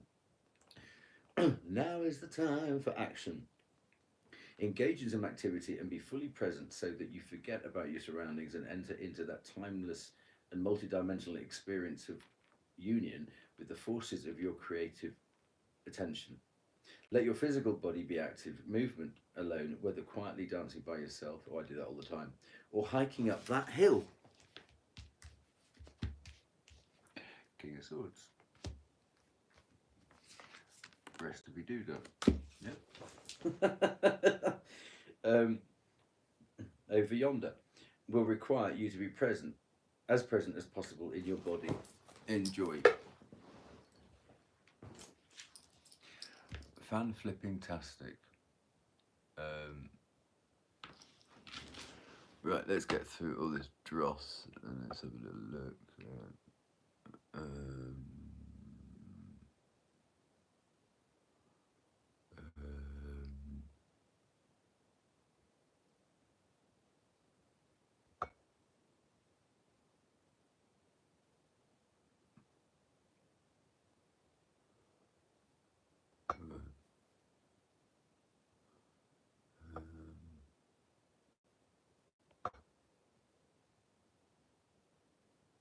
Oh, right, I didn't realise I could do that. Let's just get rid. Oh, isn't that wonderful? Jay's just taught me something.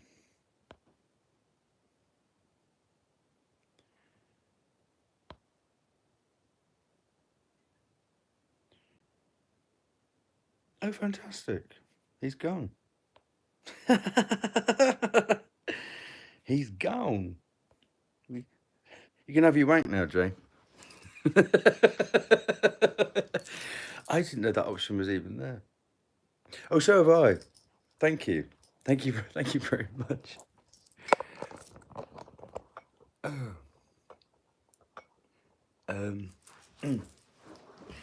Well, isn't that great? He taught me something. I learned from that. Just take it positive.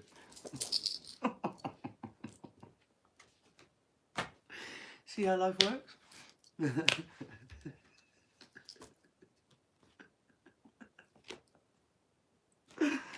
Unbelievable.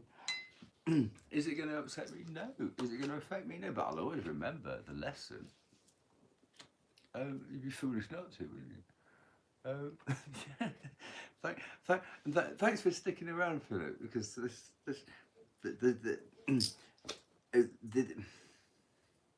got really. I mean, all the syncs between how our lives have sort of spun around, you know. And thank you for your support in that. I really do. Thank you for that.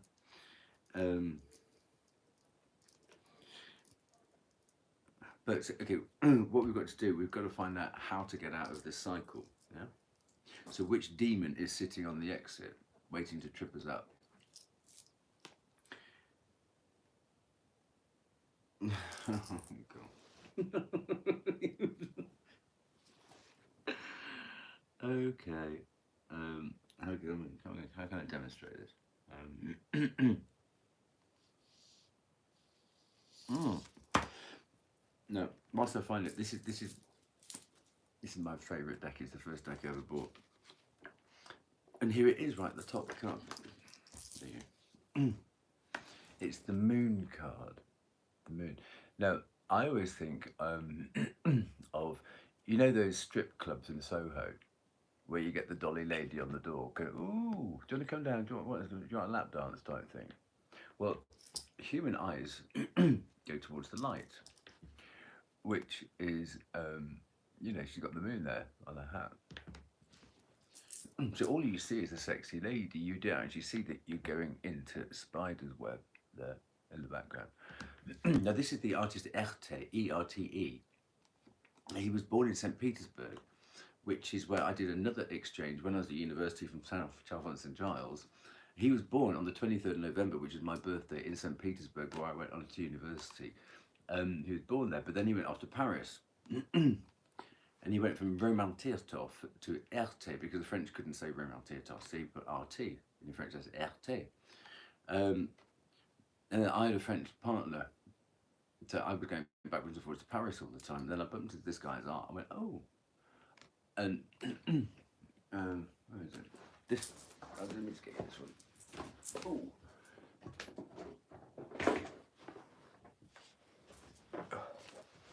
I bought this on Etsy because basically I was being hacked and gang stalked and stuff like that, and I just saw the humour in it. But I didn't really know how Etsy worked, and it said this picture is in 10 people's baskets or carts or what have you. I went, I want that. Went, boom, buy, boom. I didn't realise it was actually, I was on the American side of Etsy. And it cost me about £20, and it cost about £18 to have it shipped over from America.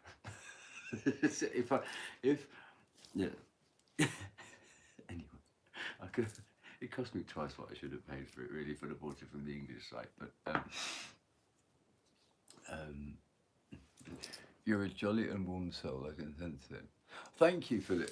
Thank you. I do try. I get an awful lot of ish coming my way, but I just go swat. Thank you. Well, when I've done Beelzebub, I'll if you want some bits done, we'll do that then. But do you remember Wonder Woman, when somebody sort of fired a gun at her? She had those sort of big bracelets on. She went like that. There was an episode where somebody had a machine gun. And they sped the film up. She was all these bullets coming out. That's what my life's been like recently. But is it going to get me down? No, it's not. No. It just gives me more to transmute and send up that way. It creates more light. If you think about it. And it did feel good to be gone. You have no power here. I don't do magic. I like the props. That's all. I'm sorry. Is it going to stop me laughing? No, it's not. It's going to make me laugh even harder. So. Yeah, the wheel is in your favor, and this has a person or some people. Oh, he's a lovely guy, intuitive cab. Cute as a button too. So let's go to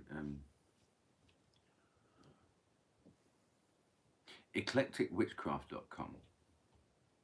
According to Amazon UK, eclectic Wicca pertains to a modern spiritual witchcraft path which prioritizes personal autonomy over one's spiritual practice and... I'm sure it's a .com, didn't I?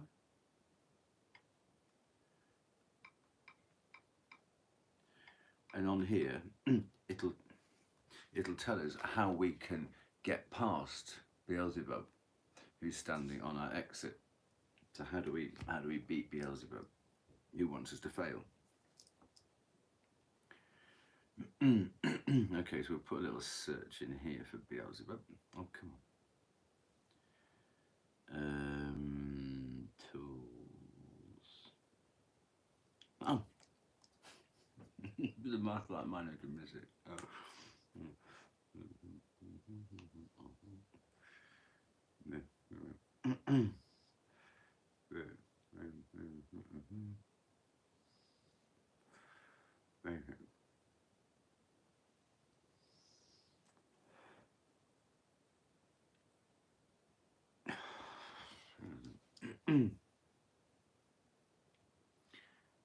Baby names, crystals, numerology, symbolism, recipes. I don't do spells. Oh, no, go away.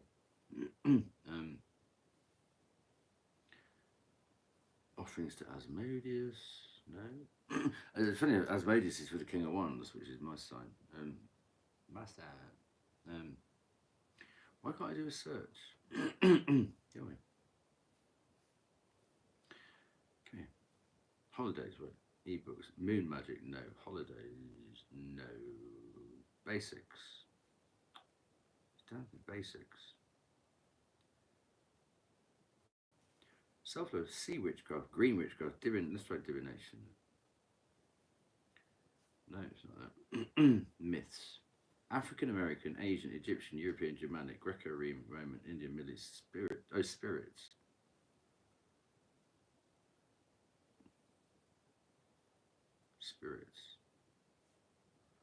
Spirits. I don't say someone dicking out my phone, you know. Oh, we get demons. Cool. Right, then we should have an A to Z list of them, shouldn't we? Yeah, okay, screw this.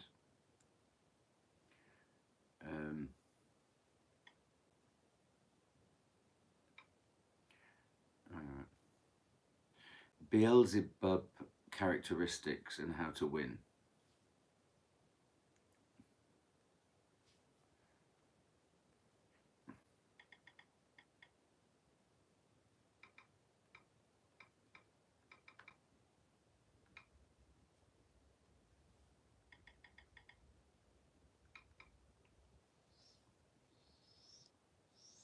Oh, yes.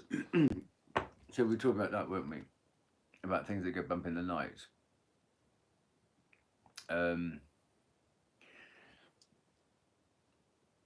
This is secrets. So this is secrets. So obviously Beelzebub is wanting to keep the secrets, keep you in this, to stop you getting to the sunshine. He wants to keep you, wants to keep you in the moonlight, in the darkness. And you think about all those old books about smuggling and like moon fleet, bodies get moved by night, yeah, and the smuggling gets done, and all the things that go bump in the night. And so he's trying to sit on the exit here of this new love, Ace of Cups, and doing the right thing at the right time and getting to hug your lion, and the strength that will bring. That's the strength card. Beelzebub, who's one of the strong. I mean, he's one of the big ones. I think he's number 4 or something in that Osgoatia. So they put a real biggie on trying to keep you, even though you've gone as high as you can to get as close to spirit as possible. They want to keep. They know some. They only send the biggies like this out when something big is going to come in for you. Otherwise, they'd send one of the lesser. So that's why this is such a huge reading. It is. I mean, I've been saying that right from almost from the beginning. There's something big coming here. And you've got this beautiful spirit card from that thing there. And even though this is a cobra, it's to do with love, wasn't it? Because of all snakes. No, this is the cobra of love, my snake of love. But like, you don't know what you're getting yourself into. Now, if you look at Erte, E-R-T-E, and put the moon, you'll see the much wider picture of this, and like this web goes, but you don't really notice it because you're focused on the light there, which is the moon, which is secrets. And when you think about those poor blokes who think they're going to knock a quick one out at lunchtime in Soho, one of those sort of dive bars, they say, "Oh, free entry, come on in," and then you get about 3 bouncers on the door so they can't get out. And then the drink costs about £40, yeah? And then they go, the lady's thirsty. You better buy the lady, the nice lady, a drink. Oh, what would she like? A bottle of champagne. She only drinks champagne and she drinks it by the bottle. And then you end up paying £250 for a bottle of champagne, which is probably Prosecco that they get in cash and carry about 3. And the guy's probably been videoed or photographed, so they'll be blackmailing him because they'll get his credit card number because no one carries that much cash around with them. So that guy is now sunk for the rest of his life, being blackmailed so that information doesn't go to his family. So those little knock it out bars in Soho, don't go. However tempting it is to do it, because it'll be the end of your marriage. That's what they're there for. Just don't do it. And the guilt and the extra hours you have to work to pay the blackmail. Yeah. Anyway, that's the little story that I get with that moon card from ERT. So Beelzebub, as you can see there, he is linked with the moon at the top there, yeah? So somebody wants to keep you in the shadows. They want to keep the secrets and lies. They want to keep you in that world, not going out to the sunshine. Oh yeah. Good at that now. Now I've had my carpal tunnel operation, I can do it. So let's look at Beelzebub.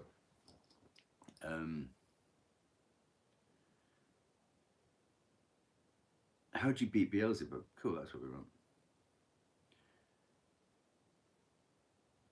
Oh, this is in one of those games, isn't it?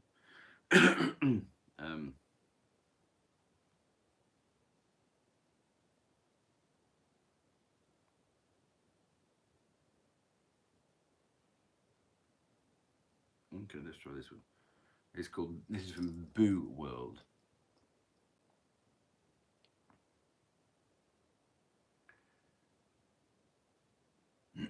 INTJ types. I've gone into one of those personality things, haven't I? Are known for their logical and analytical approach to situations, which is clearly evident in Beelzebub's actions as a powerful demon. So Beelzebub is an INTJ. Oh, demon lord. Sorry. Let me just get some.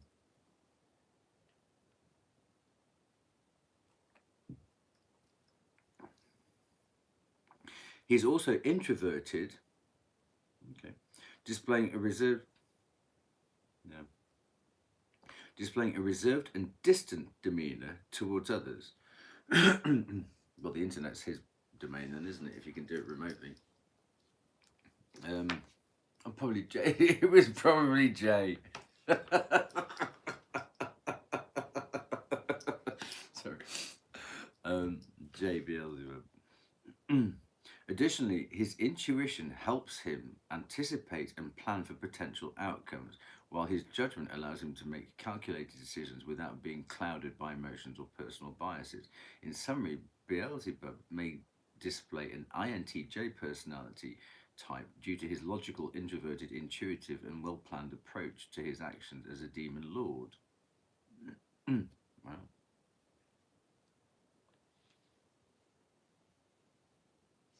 You're not going to believe this. It says here, however, like many type 8s, and somebody put 88 earlier on in this chat, Beelzebub may struggle with vulnerability and a fear of being controlled or manipulated by others. So he doesn't like being done to as he's doing to other people. He may also struggle with trusting others and allowing himself to be vulnerable in relationships. Well, tough shit. Anyone going to date that? I don't think so.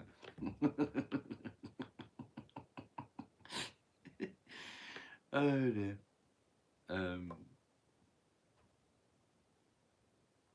you go. Blah blah blah. Okay. I'm just going to look at Beelzebub here then. There'll be something on Wikipedia about it. He is known in demonology as one of the 7 deadly demons. Yeah, he's right up there. He is, yeah. Asmodeus, who came on before, he's another one, 2 of them. Or 7 princes of hell. There you go. It is, yeah. Who Who could spew that much venom? I don't think there was one positive thing that came. I mean, I was just because you're typing in lowercase, and actually people like that they normally put it in capitals because they think it's more hard hitting. You know, it's not. It's just harder to read, actually. Um, so years and years ago, Bette Midler did a show, and she was going on about online dating and sort of like texting me one, texting me one hand stuff when that was all going on. And she was going, not is it only rude, it's hard to read. And she'd go, fick me, look at my tots. And just, when people go, all the typos come out, they don't care.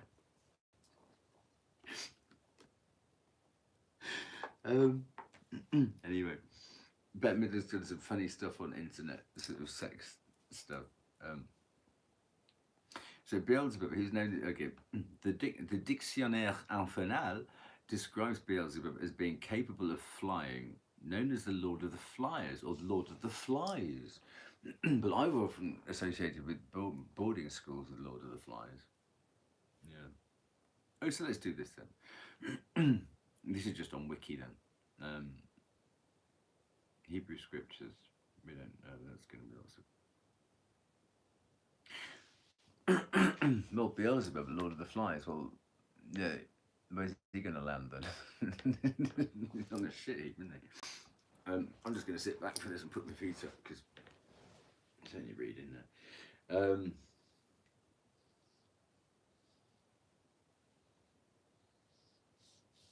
Oh.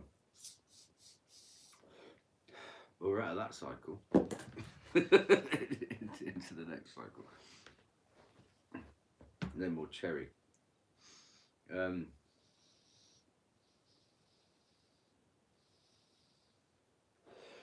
one understanding, Beelzebub is translated literally as Lord of the Flies. It was long ago suggested that there was a relationship between the Philistine god and cults of flies, referring to a view of them as pests feasting on excrement. Appearing in the Hellenic world, such as Zeus Apomius or Maagros. This is confirmed by the Ugaritic text, which depicts Baal expelling flies, which are the cause of a person's sickness. Okay, blah, blah, blah, blah, blah, blah, blah, blah, blah.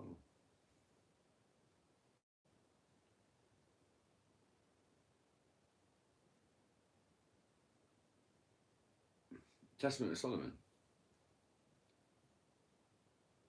Oh, here we go. In the Testament of Solomon, Beelzebub appears as prince of the demons and says that he was formerly a leading heavenly angel who was associated with the star Hesperus, which is Venus. Now, Venus, the morning star, Phosphorus, is the bringer of light. Lucifer, the bringer of light. Venus, Beelzebub. My mother's name is. Oh, my mother. I was told I was adopted last year at 51, and she hadn't got 2 minutes and 51 years to tell me I was adopted. So there's something about Venus and Lucifer, and my mother's name is Evelyn, and in Germanic things and Irish, it means bringer of light, and she's Libran. I didn't want to say it at the time, but we've got 2 cards for Libra here. Can you imagine if your mother's tarot card is that?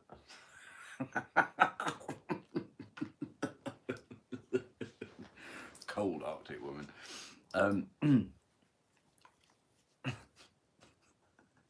It's my. I think it's the cross I have to bear, but hey, I can laugh at it now. So we've got all this to do with Venus and Beelzebub and Lucifer and Evelyn.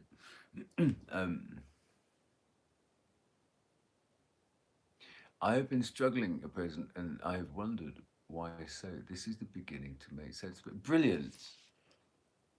Brilliant. I'm so pleased, Philip. I really am. I have not been praying at all to which I know it would benefit me to pray, so I'm going to start. So excellent. Excellent. And can I just say, you don't have to fit into organised religion. You don't have to. I mean, I don't do organised religion. I like my chunky cross, and I've got a lovely bit of moldavite, which is the highest vibing crystal that you get. That I just like to activate, because for me it's just a symbol of faith, that I've got faith in something, which I'll come on to say, but that activates my faith. Yeah. I've got a whole jamboree of other shit going on down here, but that's something else. It's a symbol of faith for me, and when I was at boarding school, we were very much kettled into being. Oh god, I was going to say circumcised. It was a bit late. For the other one, confirmed. Oh god, this is tea, by the way.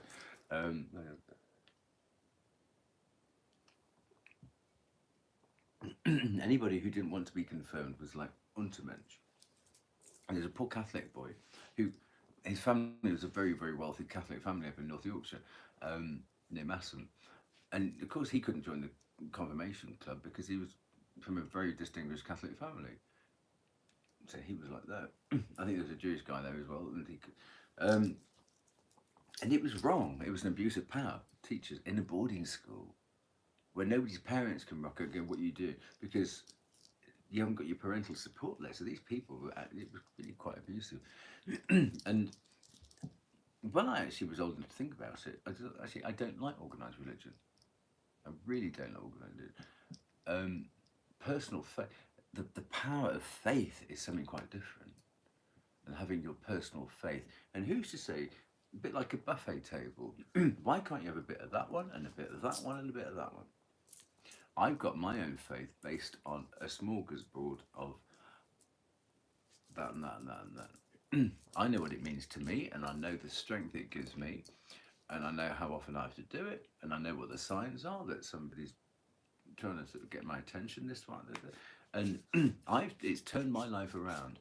A reinvigoration of faith has turned my life around. Well, look at that Catholic upbringing as a good start. Yeah? Then you'd have had a very good education. But anyone who could you imagine, who says that you can't do this and you mustn't do that and it is a sin to do that? No, it's not. It's called people control. Now, if you look back to, I mean, now we send memes and sort of emojis around all the time. But if you think back to sort of biblical times, how are you going to, the people in control, how are they going to sell this thing called God? How are they going to sell this people control mechanism thing? Well, you can imagine, okay, we're in a meeting now. Hey, come on, Philip, how are we going to do this? How are we going to, and how are we going to make them give up 10% of their money every week? Yeah? You know what I mean? Come on, let's get ours together. Well, so what does he look? So what does this God look like then? How are we going to sell him? And there's all these demons around, the fish demon and the camel demon and all that kind of stuff. You think, well, he better look like us, shouldn't he? Not something that people are scared of in the sea, or a big monster, or a big lion that's going to come. So he better look like us. He better be on our side. So we'll make him. Let's put him in human form so people can connect, because people can connect with what they see, what they know, and they understand. So that's why God is done in human image. God never was a person. That's just how they draw him. You know, I believe I hope somebody's driving. I hope somebody's not asleep at the wheel up there. You know what I mean? And it can only be energy, can't it? Spirit is energy. There's a cohesive energy doing this. And what have we got? We're full of energy. Moldavite has got the highest vibrating energy. It came from a meteorite that landed in Czechoslovakia. shungite it vibrates on its frequency. Is energy frequency. That's citrine. That's black obsidian. That's mahogany obsidian. That's clear quartz. They've all got they're all very good for different things, but it's all about tapping into the vibrations and the frequencies and the energy. Exactly. You got to convince the people. So the biggest selling book in history, the Bible. Well, how did they sell it? They sold it in an image that people could understand, and but oh well, I look a bit like God, or God looks like me. You know, God is in us as energy, or you know. So get rid of that energy. Where is it? I like to think of. Excuse me, just doing that. I hate doing that, but I haven't got time to hit the hand cream. It's in.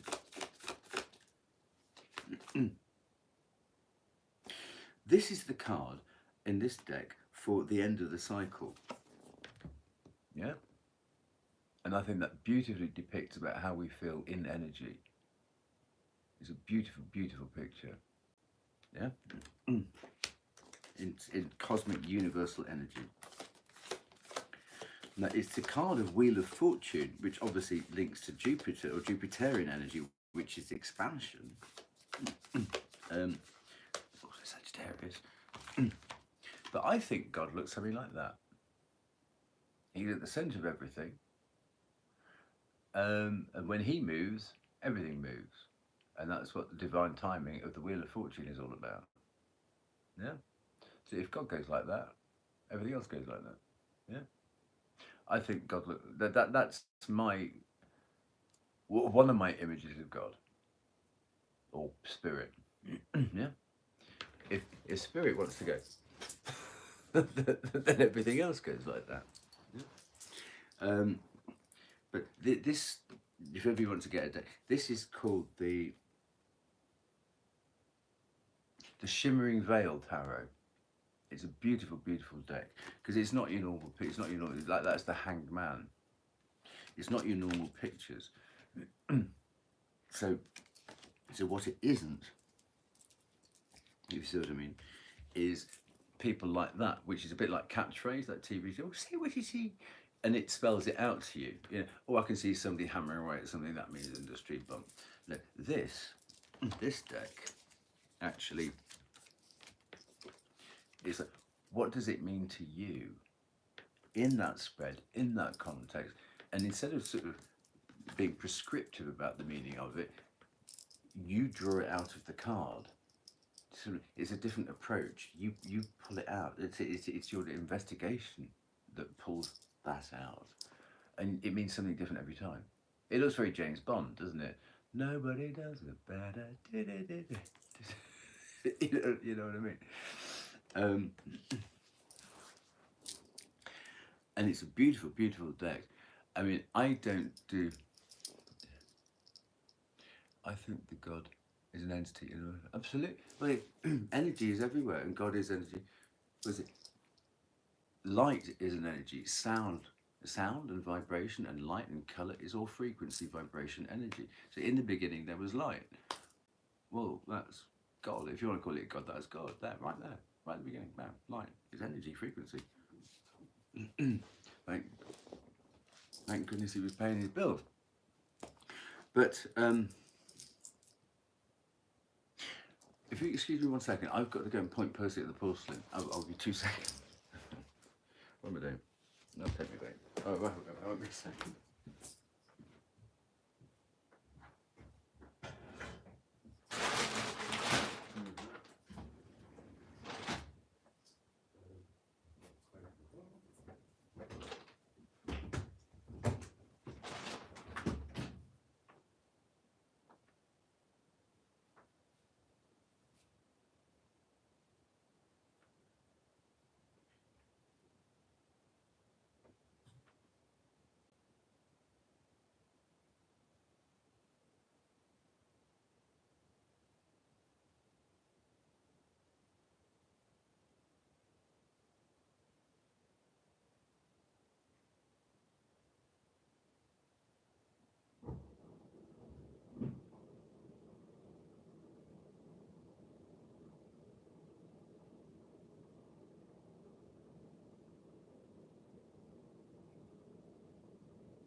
actually, oh, and then the blessing is that I actually found some of the moisturisers now.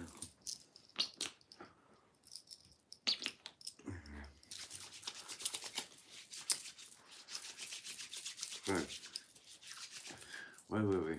And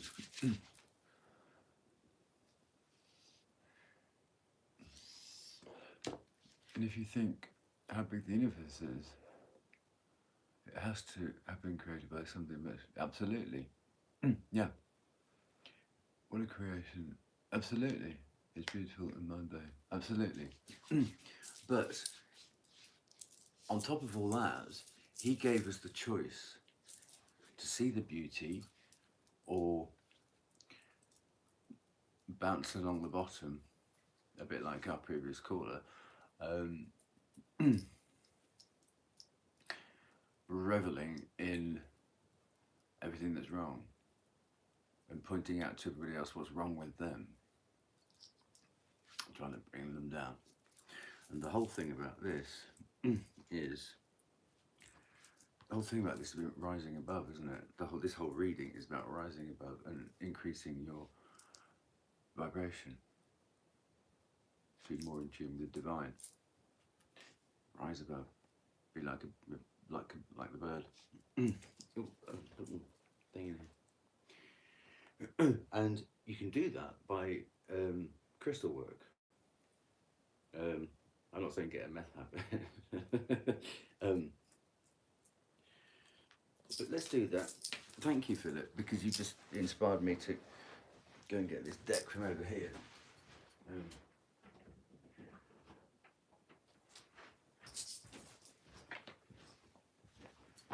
Which I wasn't going to bring in, so thank you, because you just added to this reading. Thank you.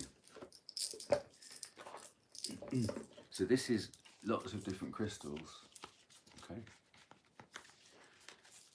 and then sort of what they're good for on the back. So what we'll do, let's do one for the reading, and then what I'd like to, if you're willing, I'll do one for you afterwards, Philip, and for you, for your own personal thing, yeah.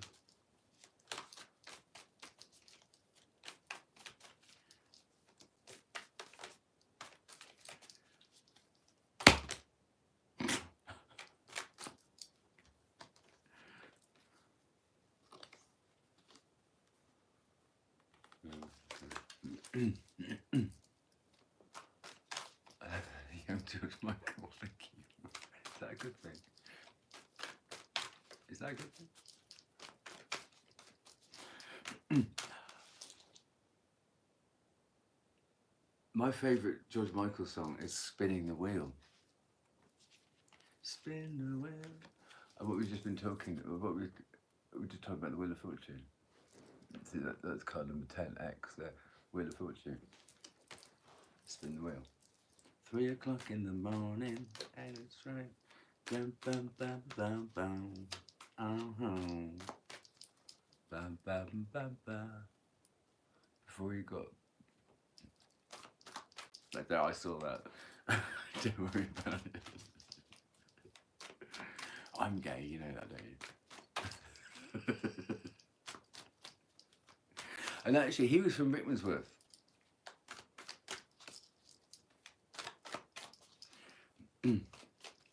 Who knew George? I didn't know George Michael was from Ricky.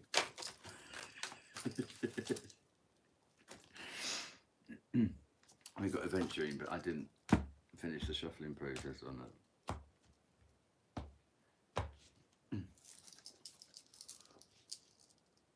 Yeah, Rickmansworth. One tube stop in from California Latimer. There's got to be something about Metropolitan Line then, purple.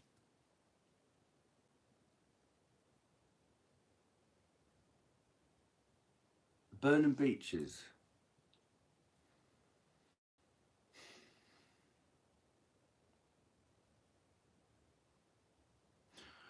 The whole thing about sea of green. Sorry, sea of green, it's just comes to me. High Priestess, seer.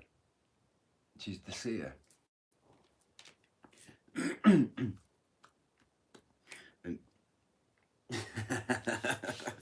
And green is obviously got to do with nature, hasn't it? a natural abilities, natural. Me, will not don't promise. I hope, Philip.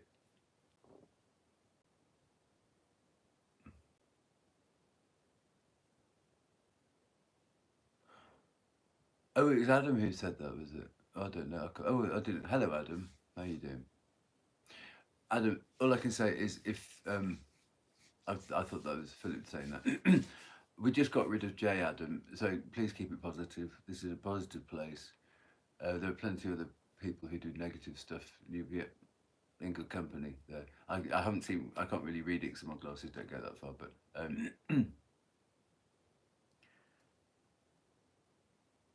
yeah, Beaconsfield, model village, isn't it? The little mirror.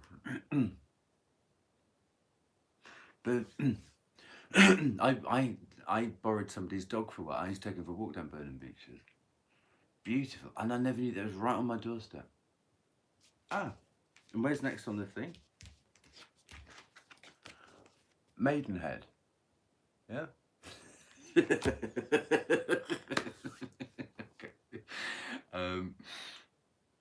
Yeah. Anyway, let's do. Weird, isn't it? Weird. Chesham. Denham. Denham Airfield. That's where Cilla Black used to live.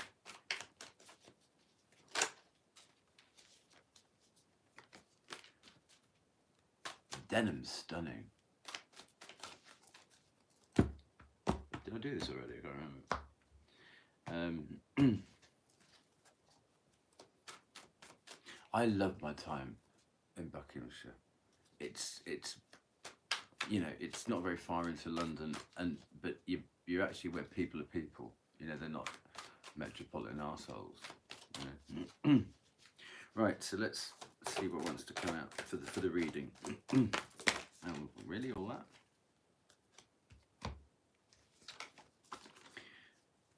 That looks like. Hang on, let's do this room. That looks like honey calcite. Oh, it is, yeah. Honey calcite. Okay. That looks to me like. That looks like peridot.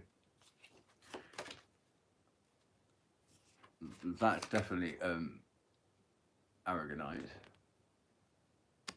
Yeah, that's aragonite. Oh yeah, that's peridot. It could either be carnelian or amber. Oh, orange calcite. There you go.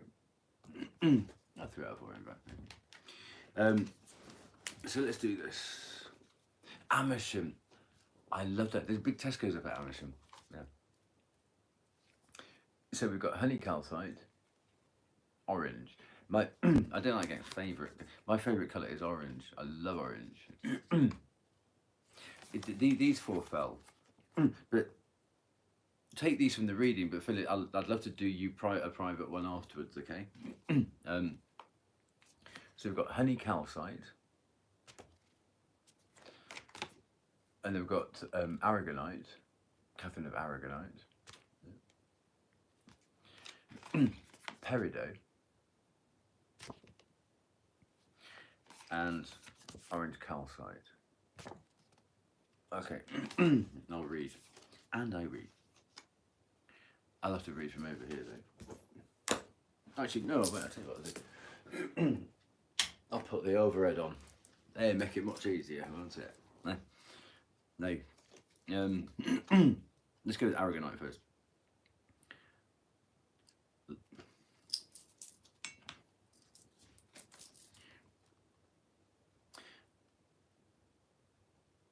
What? Like iron patinated flowers for.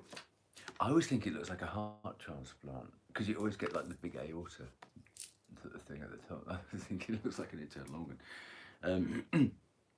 Like iron patinade flowers forged by tiny hammers, aragonite forms in geometric bursts called star clusters. It also occurs in the exoskeleton of stony corals and in the shells of most mollusks, protecting the squishy and fishy inside. Tell you what, hang on. Oh, we haven't finished with Beelzebub yet, have we? Torch. Oh, better. Oh, that's not too bright. Oh, that's better. Who needs it? Anyone feeling out of alignment, in need of a major reset? We have a reset going on here, don't we? Where to put it? Meditation, cushion, or adjacent to. When to use it? When it's time to retreat to your shell or step out of it. If you want to be square with the outside world, first you've got to get square with your inside world. Call on Aragonite to help set a healthy, sustainable balance. It's about find your center. There's Aragonite. It's beautiful. I've got a piece somewhere, but I don't want to waste other people's. I don't want to waste your time looking for it. I've got a lovely piece. So then, orange calcite. I've got a piece. This is lovely. What is it? Orange calcite is a hot-blooded, artistic, love-on-the-brain wild child of the calcite family. Nice. Who needs it? Artists holding the proverbial paintbrush and staring at the proverbial blank canvas. Anyone whose sex life needs a little more life.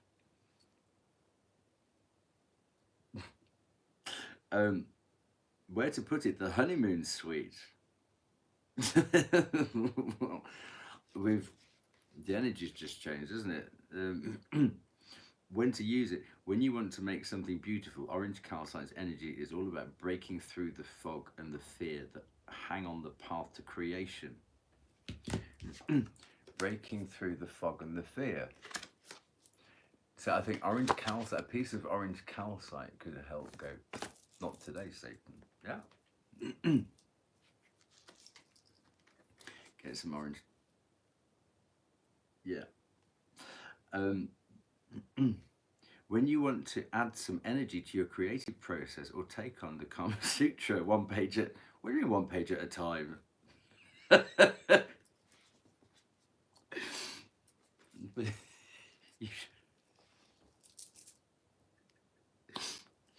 yeah, that's probably a good idea, one page at a time. Get it right, yeah. Get with orange calcite, sun-kissed vibes, unlock your creativity. Isn't that beautiful?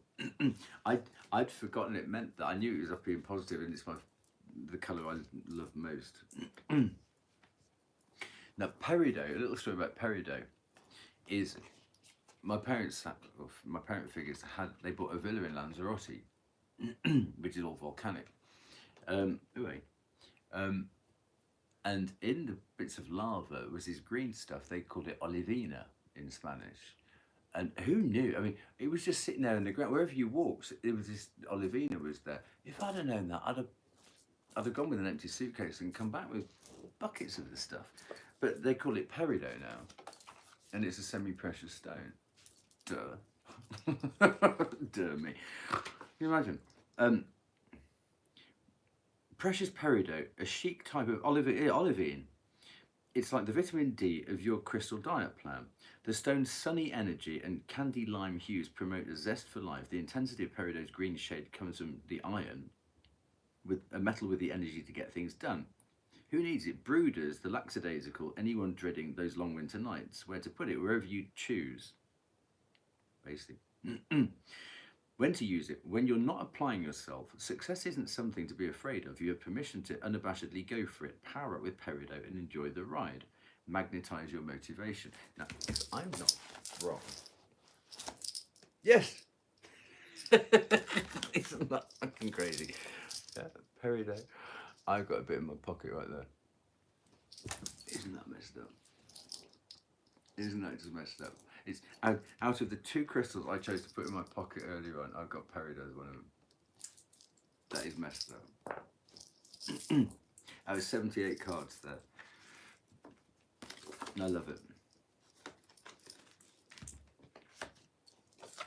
And Jay can jump up and down and type in capitals as much as he likes. I know what this means to me, and I know exactly the power of what has come out in this reading for the people who want to hear it. This shit doesn't happen by itself. You know what I mean? Oh, now, so we've got, this is huge then. So we've got orange calcite here, and then we've got honey calcite here. So there's something in calcite. Obviously, there's a big calcite thing. Whatever calcites do, and whatever their molecular structure is, whether they're hexagonal or all those tryptic, what's it? Okay. Or something in honey, which is natural. Bees, hive, whatever. Don't come out hives. A honey-hued mineral on a mission to turn the bewildered and bumbling into super-driven worker bees. Didn't even read the. Okay. Who needs it? Anyone with a job to do. The brilliant but lazy. Any Taurus? No one's Taurus. You're not Taurus, are you? Did you say you were Taurus? You're not Taurus. Virgo, Cancer. I can't remember what you said you were. Anyway, let's go. Let me know, won't you? Instead of banging your forehead repeatedly on your desk, try a gentle kiss of honey calcite there instead. So it's obviously third eye stuff, isn't it? When to use it? When the barriers to abundance feel too big to power through. Oh, look. When the barriers to abundance, and they've sent one of the 7 princes of hell at you to keep you in this moon thing. Honey calcite. Oh, there's a fucking bee there. Come on, this is too much now. This is how many synchronicities got honey calcite?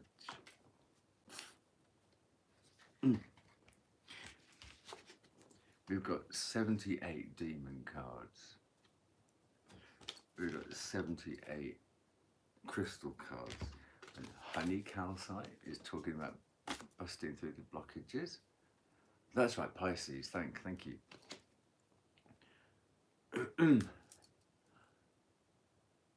You can't. I mean, I know it's a hideously overused expression on here, but you can't make this shit up. You can't do it.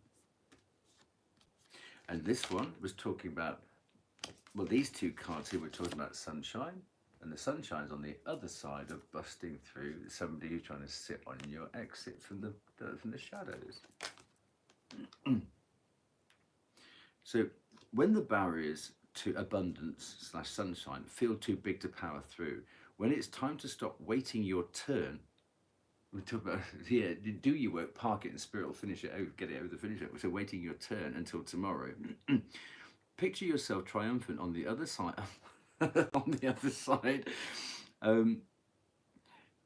of whatever stands in your way, and call on honey calcite to kick in the door. Well, my neighbours kicked my door in. That's why I was in hotels for 5 weeks.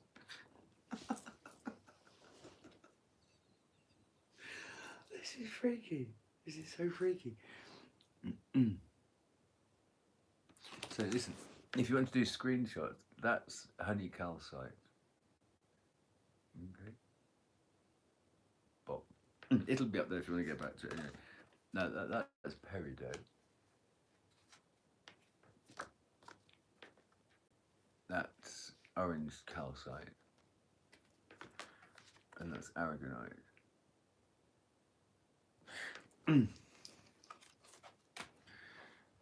Let's just finish off a bit on Beelzebub, because we need to find out how to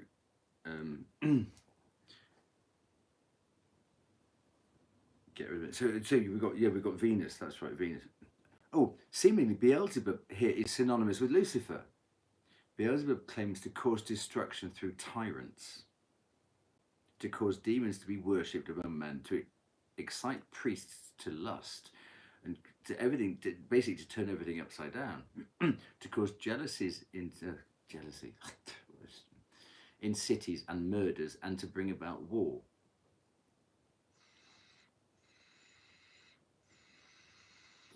Wow. Okay. That was too much. Blah blah blah blah blah blah blah blah blah blah blah blah blah blah. traditions.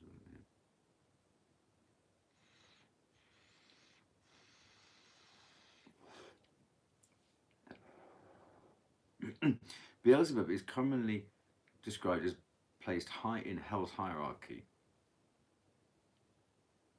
According to the stories of 16th century occultist John Weyer, Beelzebub led a successful revolt against the devil.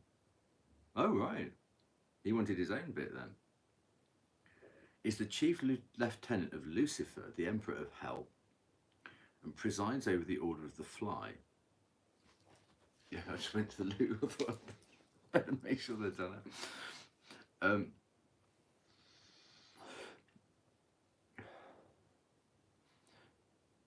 This Sebastian Michaelis placed Beelzebub among the 3 most prominent fallen angels, the other 2 being Lucifer and Leviathan. You're not going to believe this. You're not. I don't know if you can read that. Can you see it says John Milton in his poem Paradise Lost? You see that?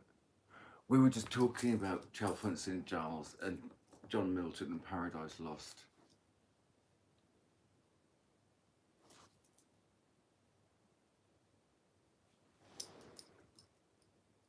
John Milton.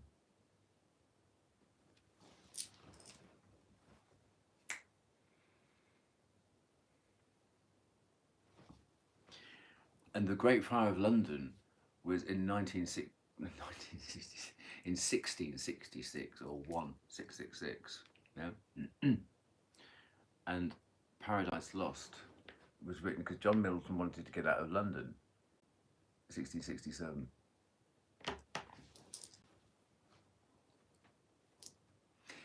So yeah, Philip, if this has inspired you to get back in tune with, I've always put in my blurb at the beginning, if I can just help one person, I know I've helped plenty of people, but today this feels really quite, this feels it's scary, isn't it? All you got to do is believe and get your faith back in whatever it is that you believe in above the table.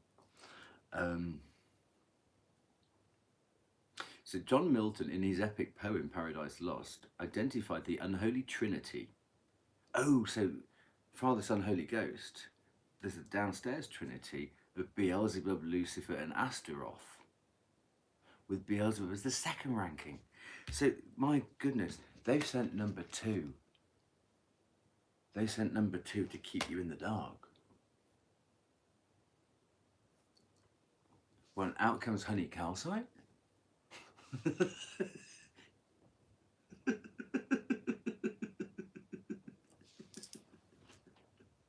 I'm sorry, I can't let up love.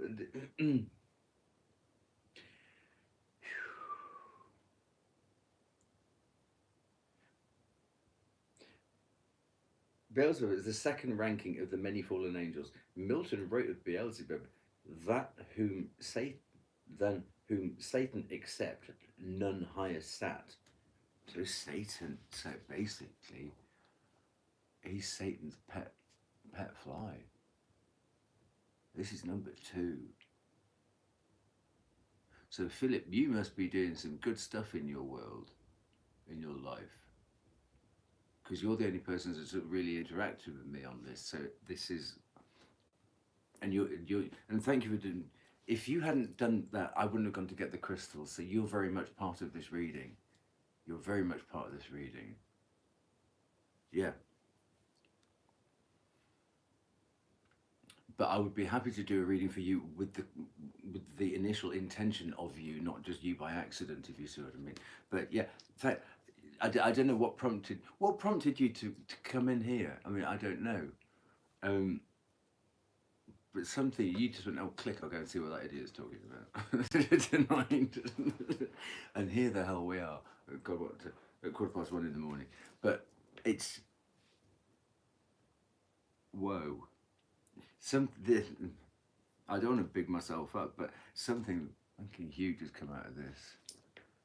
There is a connection between us and I feel it was meant to happen. Yes, absolutely. Absolutely. And I thank you for being very much being part of this. I really do. Thank you. Let me just finish it. I can put the phone down. Beelzebub is also a character in John Bunyan's Pilgrim's Progress. And it's a book called The Lantern of Light. This is all just on Wikipedia underneath Beelzebub. So I don't. Is that the scriptures? Where was I? Oh, here we go. So then we get into the 7 deadly sins. You're not going to believe this. You're not going to believe this.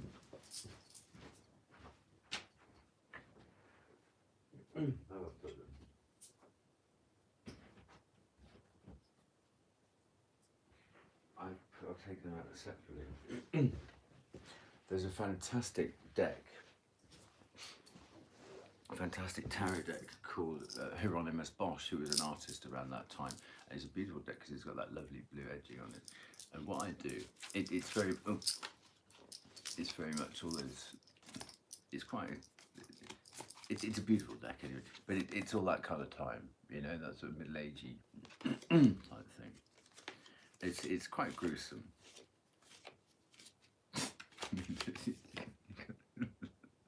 It's that kind of thing, you know. And you've got the sort of like foxes like chopping people's heads off. It's a little bit weird, but what I tend to do is I take out within that they have the 7 deadly sins, and I take them out. Where did I put them? Oh, anyway, it doesn't matter.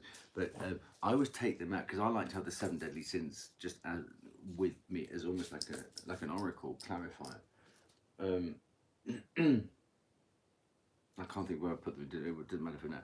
But I like to take those 7 cards out of that deck just as I do it in sort of like the.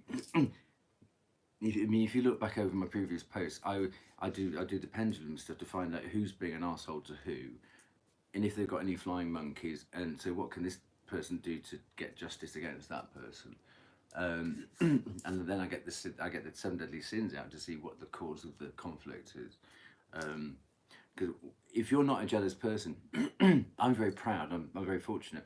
I don't do jealous. I don't feel jealous. I don't think I've ever been jealous. If I see something that somebody else has got, I think, oh wow, I'd like that. How do I get that for myself? Not take theirs, or because I think I'll never have it, or put a scratch down someone's nice car. If I can, I'll find who owns it, or I'll compliment them to go, oh God, that looks great. Well, great choice. What a lovely, and that colour looks good on you. Does it come in other colours? Oh, can you show me any shortcuts? And you use it as inspiration for yourself. You don't try and duck somebody else underwater and take away from them. You use it to elevate your. Here we go, elevate. You do it to raise yourself, not to covet other people's stuff. Well, Philip, I'm so glad you did, because this has meant a lot to me as well tonight. Thank you. I really appreciate it, because having the interaction with you like this, it's taken this up to, and obviously I spent more time on things because I knew there was somebody who could pop back at it, and you've actually put your energy into this, and so yeah, I hope you get something from this.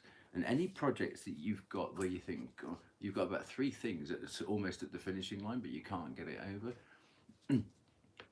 surrender it upstairs and go, come on, it's not like I'm lazy. I myself can't, and ask for help. And surrender it upstairs and ask your angels or whatever to help you get it over the finishing line. And say, please show me a sign. Please, or make something come my way. Bring somebody into my life too, and ask for it, and it'll come. Believe me, it'll come. My name's Ed, or Edward. But I was on what's it called? X, Twitter earlier on, and there seems to be a big campaign about erectile dysfunction at the moment, and they've abbreviated to ED. And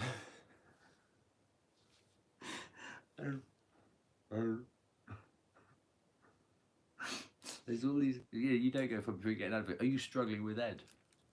I didn't realise. I didn't realise I was causing so many problems. There's a pill for me now. Maybe Jay needs one. I don't know. But when I was at boarding school, people are known by their initials a lot more. It's because I've got a double-barreled surname.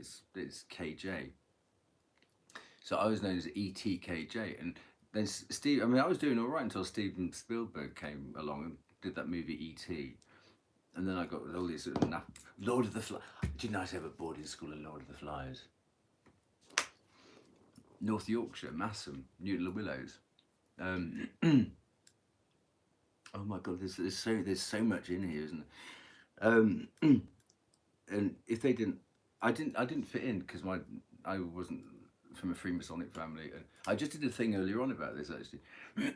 We went in the hunting, shooting, fishing kind of people, and so they weren't going to let, because they were all sort of Zetland Lodge Freemasons, big landowners up there, and I lived in Leeds. And when my parents had a house with a number on it, which is, you had to live at like Frogmore Castle, Slenningford Lane or something, or it had to be the old Ye Olde Mannery Housey or something, not 12 Oakwood Park.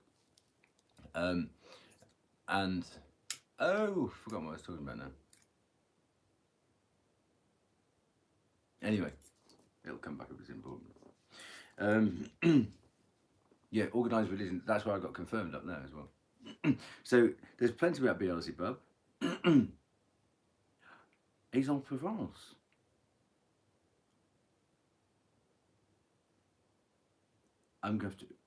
Thank you, because you made me look into this a lot more. And actually, it's made me realise that I really want to go and. Right. I want to. Maybe I'll go tomorrow if it's open. I want to go up to Chalfont St Giles and see Milton's Cottage, and I might even read Paradise Lost. But there's Paradise Found as well, and Paradise Regained, isn't there? So you get locked in, don't you, to this Paradise thing. Now, is there anything else? Excuse me. I was just going to get my pendulum. Oh, a pendulum. See if there's anything else that needs to come out in this reading. Then we can close this down. Then I can do something specifically for you. I would love to, if that's cool with you. As a thank you to you. I know I can't have left them all in the other room. So where are we? Hang on. Might be in here.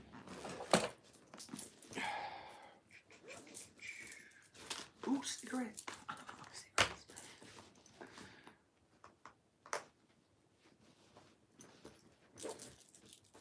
That's another blessing. I got my cigarettes. Here we go. Cool. I don't think I can get in the other room. Nah.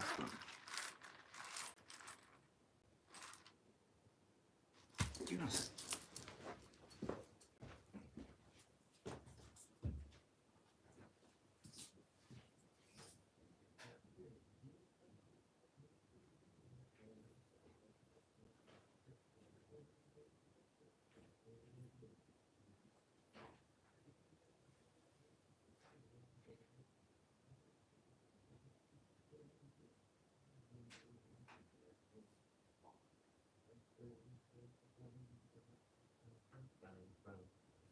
Oh, here it is. Bum, bum, ba-da-ba-bum. Bum, bum, bum, ba-bum.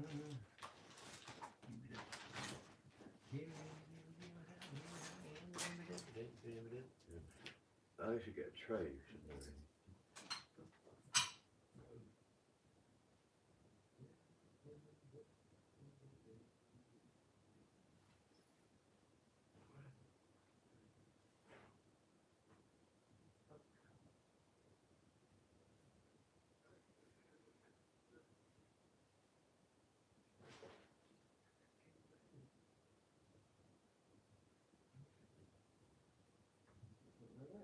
Oh, here we go.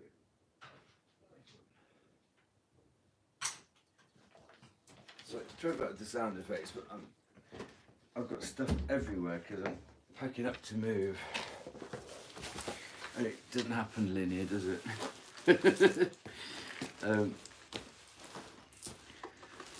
Let's just see. No.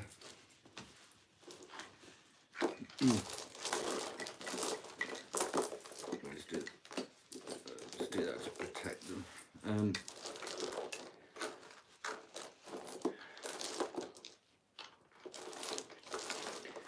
No, it's not that. So let's try this one.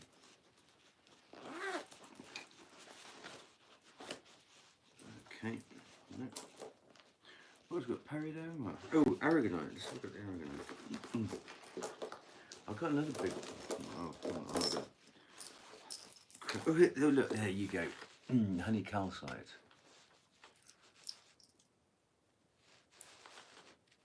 There you go. On the floor. Anyway, that's what I wanted to find. And let's see if we've got the aragonite.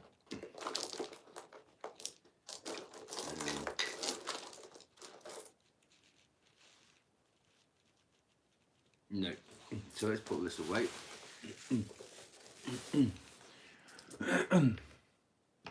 Group other.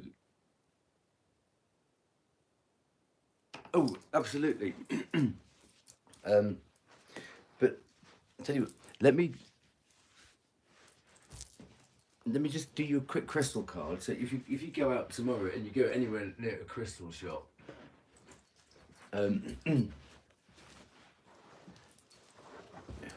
you can start off with that. That's awesome, man. Me too. Absolutely love them. So basically, because honey calcite has come out in the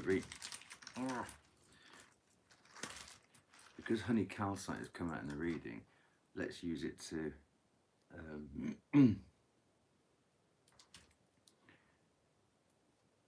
let's use it here then. Yeah, orange calcite is really quite orange. This is it's more sort of yellowy orange or honey colour. I suppose.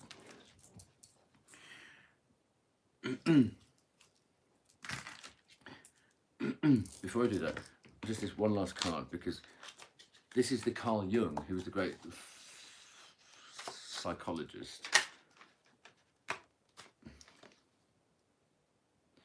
And that this deck was ready to go, so I'm going to take this card.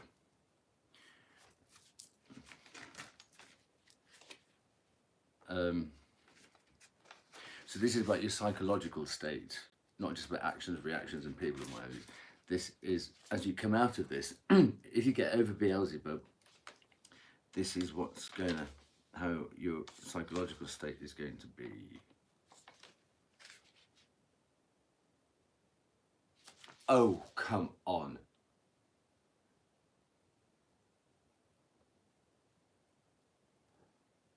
You saw that, didn't you? That, yeah? And we're talking about going from being in the shadows to getting into the sunshine. And I just said, literally, if you get over Beelzebub, how are you going to feel? Yeah?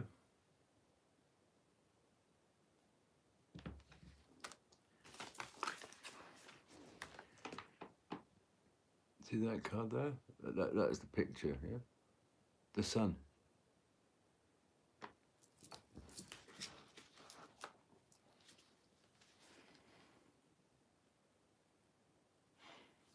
Wow.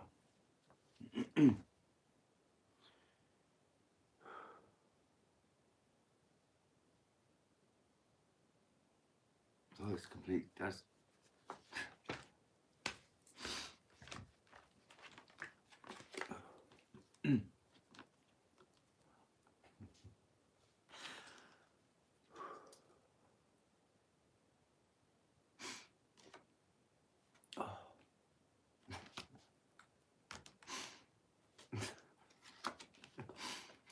I'm blown away. So the whole summary of this.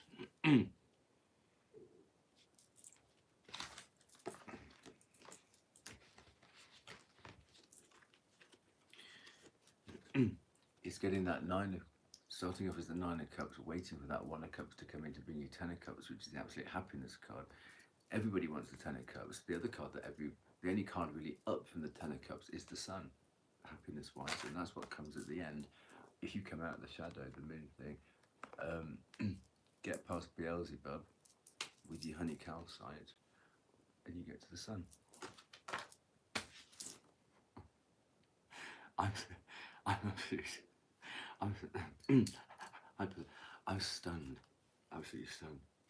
And the card for this growth or expansion is Wheel of Fortune, divine timing. No, it doesn't happen every day. I mean, if you look back, I've put a few things in there, literally, and okay. I did one in the hotel when I was decanted from here. And honey calcite talks about kicking the door in, because my upstairs neighbour after 2.5 years worth of death threats, he kicked my door in. So the housing association put me in hotels for 5 weeks. Maybe I should have had honey calcite. Yeah. But literally, I was in a hotel, and I was doing family fortunes. It was one of those ones. Oh, it was the Leo reading. If you look back, it's as huge than Leo. And my upstairs neighbour, he's Scorpio, and the 3 cards for his birthday came out. The 5 of Cups, which is misery. The Knight of Cups, which we've got out twice here. I didn't want to say anything about it. And then I said, all we need here is the Death card. I said, should we just sit? And I turned it up, it's like Death card.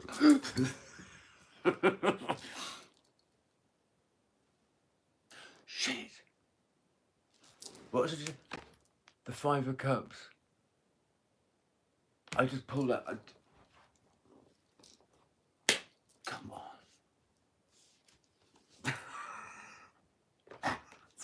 Sorry. What's going on around here? I was literally just talking about the 5 of Cups.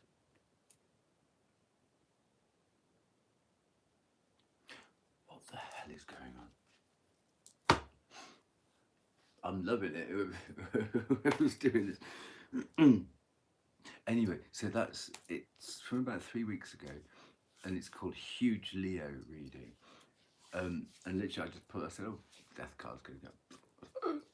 And literally what happened, was it 2 days ago, the 5 of Cups came out.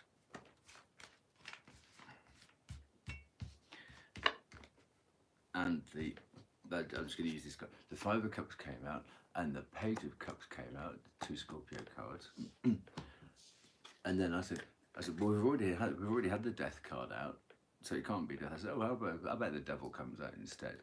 And the 9 of Pentacles came out, which is a bit of a show off. And the Queen of Pentacles came out, which is the high abundance in money. So I was thinking, yeah, the love of money is the root. And actually I go on to say the money of love is the root of all. And I went, oh, well, one more card for the position. And I turned it up, it's the Devil card, which I just said a minute before that it's going to come out. Weird shit is going on at the moment. But I love being part of it. Because it does not put your faith back in stuff that you can't see. And I know I'm getting good stuff through. Anyway, so, and when I was doing this divining stuff, because I had a carpal tunnel operation here, and it's quite hard to do that, and it's impossible to hold for any amount of time, do that. Okay, are you moving your fingers? Yeah. So would you. Try it before you criticise. So I thought, right, well, let's get a great big oop, and we'll shove our fingers through the oop. So I'm not even holding on to it. I can't. And it would be quite obvious if I was doing, high on a hill with a lonely girl. And then, why would you want to do it anyway?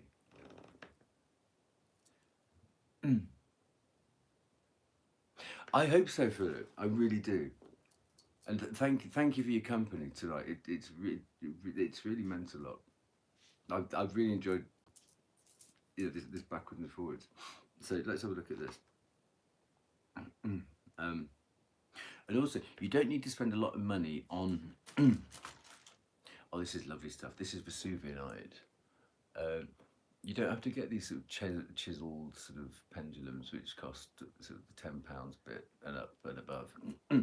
If you get yourself a bit of rock, and then get on Amazon.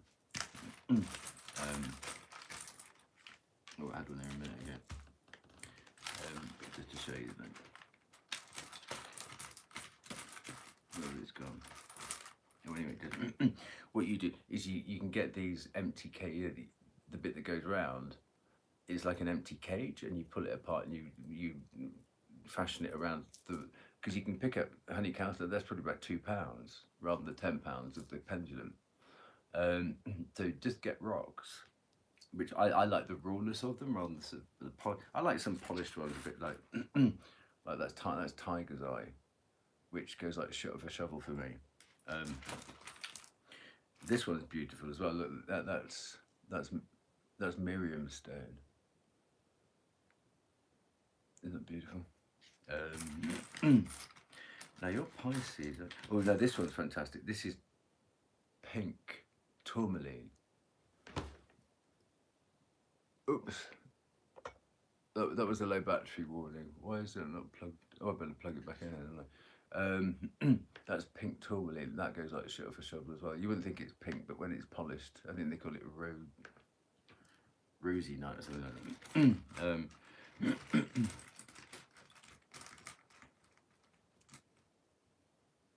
Why have I thought I'd lost it.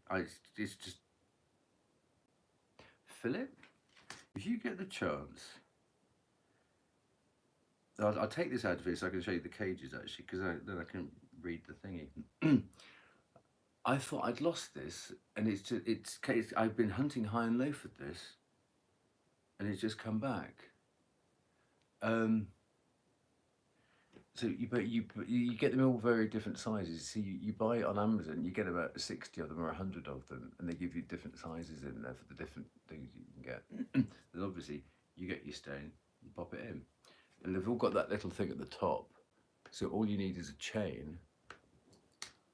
All you need is a chain to then clip into that top. So all you need, I mean, if you get the big one, all you need is a couple of those. So you only need one chain. You don't have to carry all those chains around. So you just need one chain to clip into, like your big bag of crystals that you walk around with, on top of 5 packs of tarot cards, and you wonder. I can't travel light anymore. I can't leave home with at least 2 tarot decks in my bag and a few crystals. Can't do it. But there is a crystal. I'll spell it because the label's still on it. That's how I bought it, and I thought I'd lost it immediately. But okay, can you see here? It says like £4, and it's called Shattuckite. SHATT.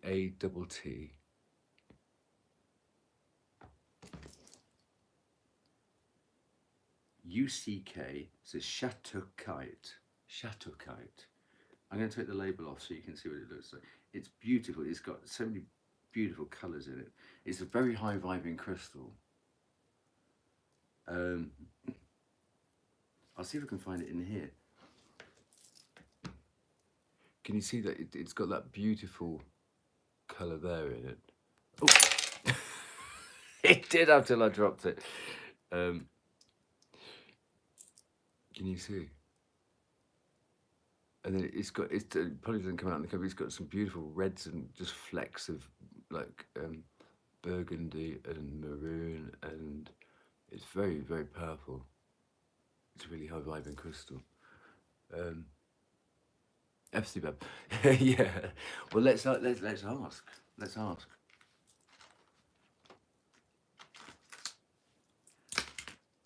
So obviously this is a much bigger one of those cages. Let's have a look.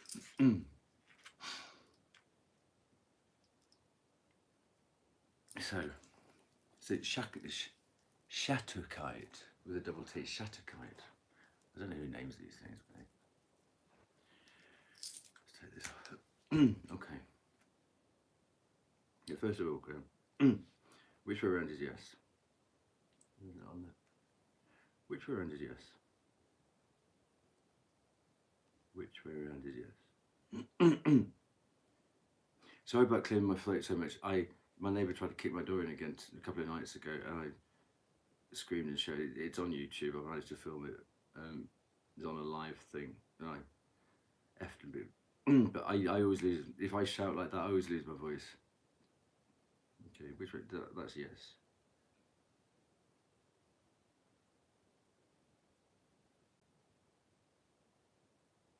You give me a bigger yes? A bigger yes?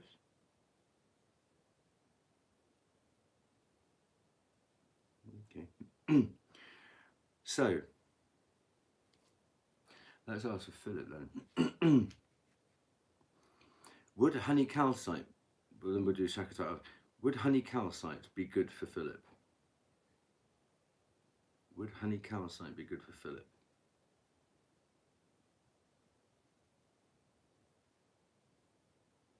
Would honey calcite be good for Philip? Would honey calcite be good for Philip? That's a yes.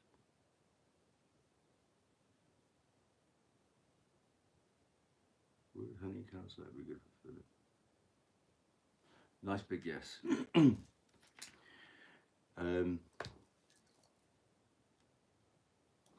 Let's put the Shatukite back in there, and we'll ask about a Shatukite.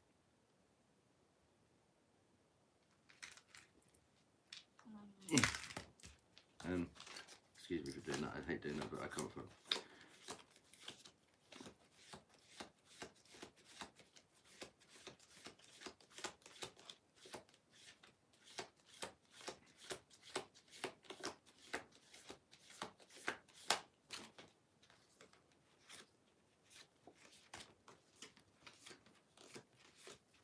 Moonstone is for Pisces. Rainbow moonstone is beautiful, or rutilated quartz.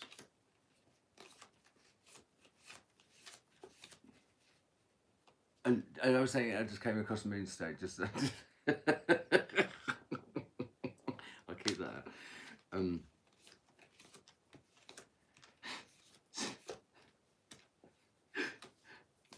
Is that Victoria? Moldavite, I'll keep that because that's what I have in Moldavite. Danbarite is a good one. Cavernsite is beautiful. Pricey. Turquoise, crystal, Labradorite is a.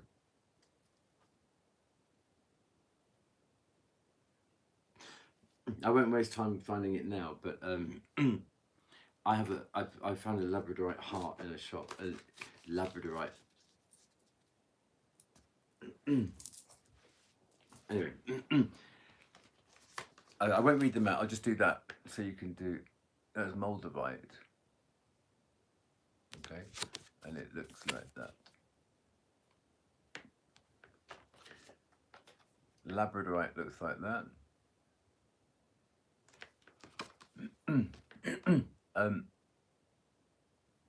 Well, the purpose of the crystal. I mean, you saw how I just went into my pocket and I pulled out that peridot. Sometimes if you're facing stuff and you think, oh God, do I have to do this alone? I really want to do it. All you have to do is, you don't even have to put your hand in your pocket, you know? You have to you just go, I'm not alone. I've got a high vibing thing to help elevate me and rise above this. Yeah. Or just, yeah. You see, I've got these ones here. That was a beautiful one. That is shungite. That's for absorbing negative energy. That one.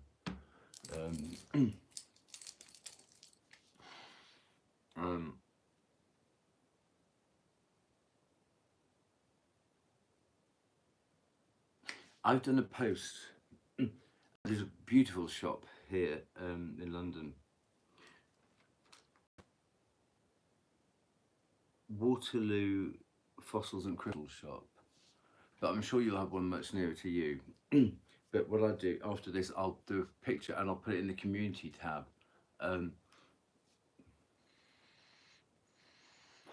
Don't be very careful buying crystals online, because the Chinese think it's worthwhile. There must be a profit margin in. They do fake crystals, so don't buy them from if they're going to come from China. The Indians, because they've got stuff in the mountains, Indian websites are good, not Chinese. And I'm not doing down China or anything like. It's just the you don't want. I mean, why would you buy fake? Why would you make fake crystals? They're cheap enough anyway. It's pathetic. And kyanite, blue kyanite. Anyway, let's get on with this. So, labradorite is from Canada. Labrador, you know, the coast of Labrador in Canada. So that's labradorite. It's the most stunning thing. And the other one we pulled out, for Pisces, moonstone. But I would get rainbow moonstone. It's a bit more. The moonstone. Yeah. What's that? That's tactile. Right. So that's those out the way. So shatterkite. So the shatterkite it's a bit. It's off the beat, but because normally they go amethyst or this, that, the other, or carnelian. Those are the sort of the headlining crystals. This is quite. It's not obscure, but it's when you know about crystals, you you know. This one might go off the charts a bit. Okay. Let's get it higher.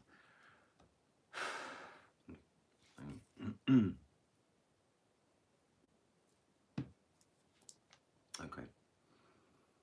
So which way around is yes? Yeah, let's do it. Which way around is yes?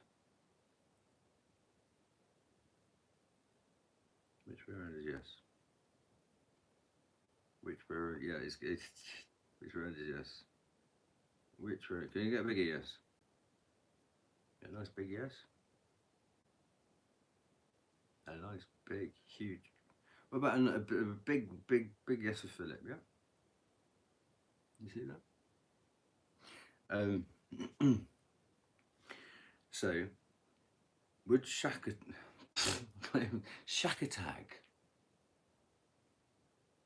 They sang Nights Over Egypt. Nights Over Egypt. Shakatag. Nights Over Egypt. I don't know where that came from, but Shakatag.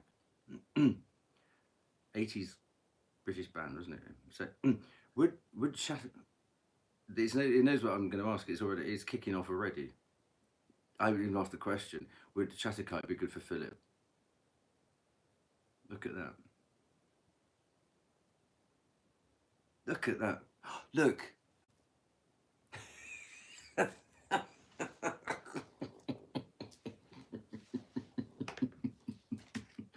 Philip, you helped me find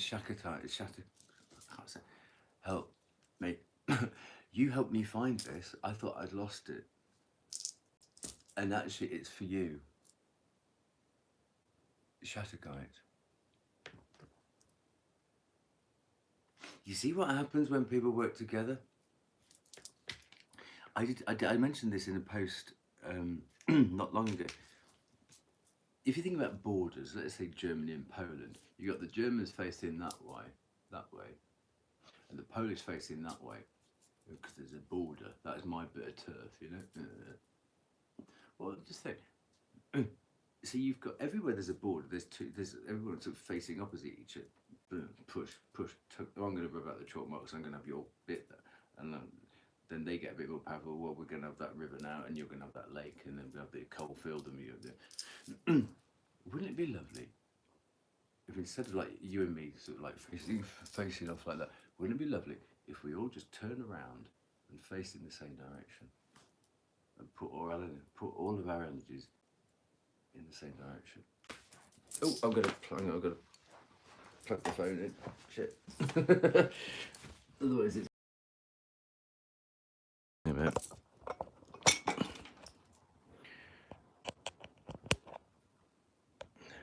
There we go.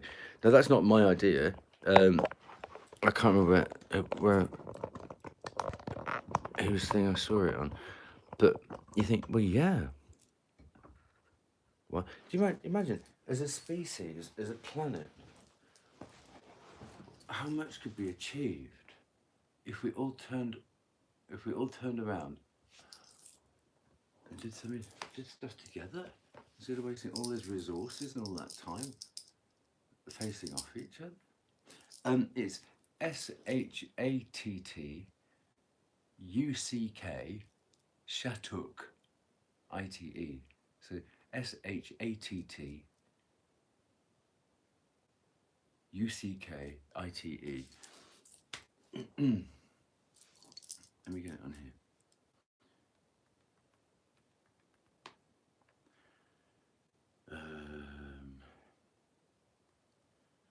Oh yeah, I've got to go and check out Beelzebub.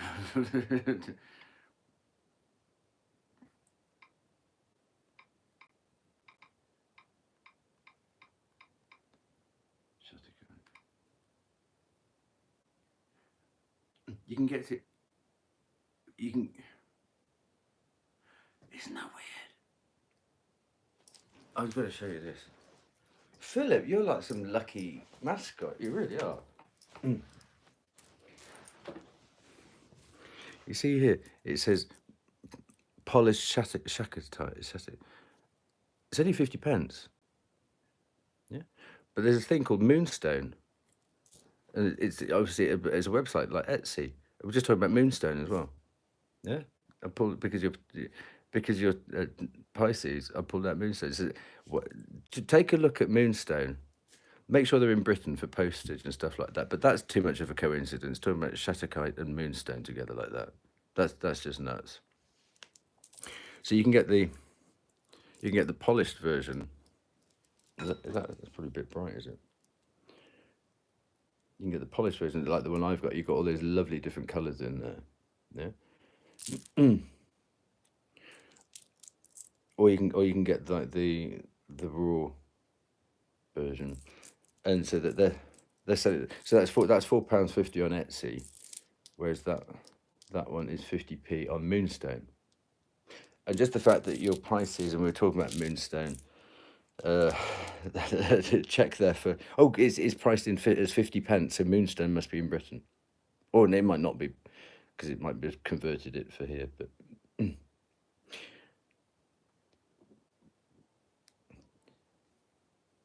No, this says wholesale, but there's another thing which is very similar to it called azurite.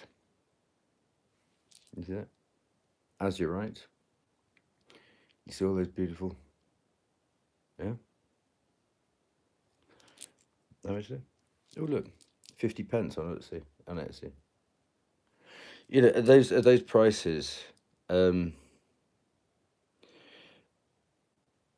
wow! Look at that.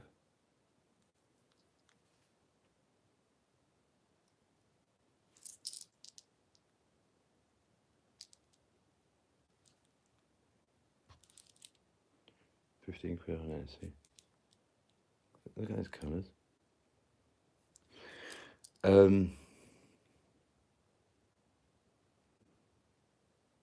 Wow.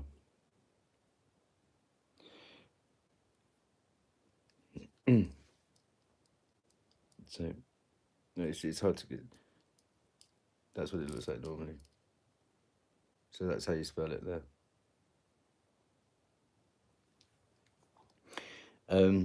Says it. Shatterkite is a copper silicate hydroxide mineral with formula that it crystallizes in the orthorhombic dipyramidal crystal system and usually occurs in so let's have a look at it. The category is inosilicate, color dark blue, light blue, turquoise.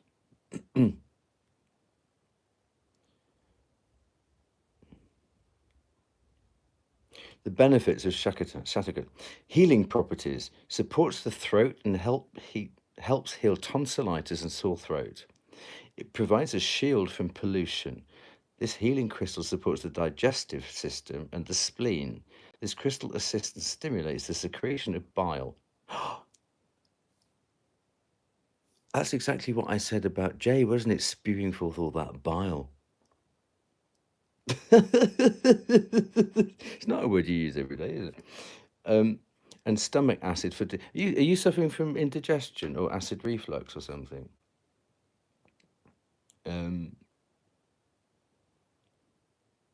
Or do you get acid burn? Now this is a great website. Can you see that it's the Crystal Council? it tells you about the properties of it and the healing properties of it and stuff like that. And then, of course, you've got Wikipedia, Shatterkite. And obviously, it's a very high vibing one, because it's up with here with Chrysocolla is another one which is very similar. Wow. Shatterkite crystal relieves stress and alleviates its stress based. Oh, Philip, I'm going through so much stress right now. Really, really lots of stress. And I thought I'd lost that. And it says there, look, it relieves stress and stress based. And you've helped me find that.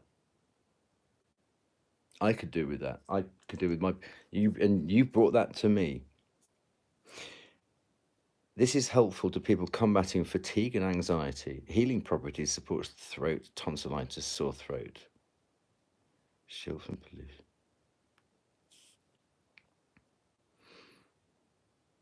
It's incredible. I'm normally it tells you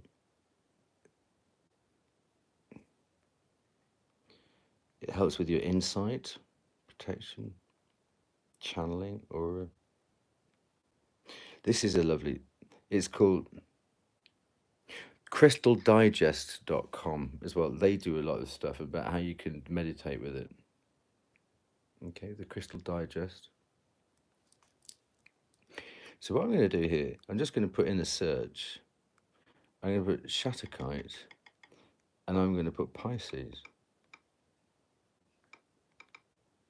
And if it's a stone for Pisces, then this is just going to be. If it's one of the recognized stones for Pisces, it's going to be nuts.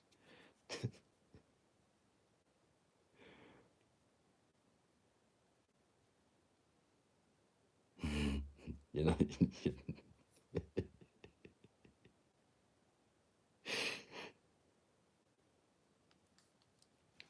On its own, Shatterkite is a beneficial zodiac stone for all earth signs, along with all water signs: Cancer, Scorpio, Pisces. Okay.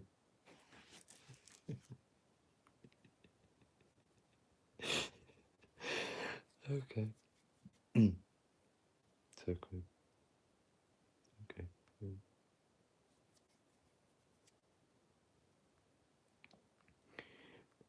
Um.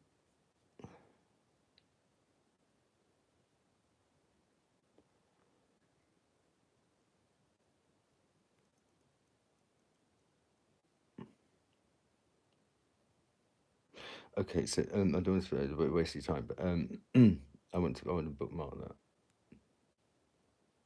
Lovely, done. So I'm just going to put in Zodiac, if it actually comes out.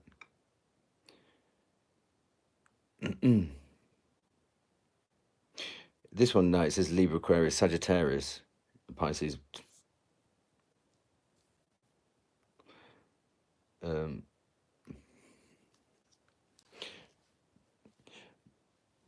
Well, Philip, yeah, I should go, but I'm probably not going to because I slept a lot today. But thank you, because that's really.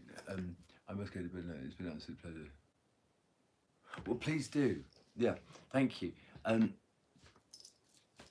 What I'll do is I will, with your permission, I'll do a short now. I know you got, unless you got a minute now. I'll just, yeah, I'll do it. I'll tidy all this up, and I'll flip one for you. I'll just say it's for P.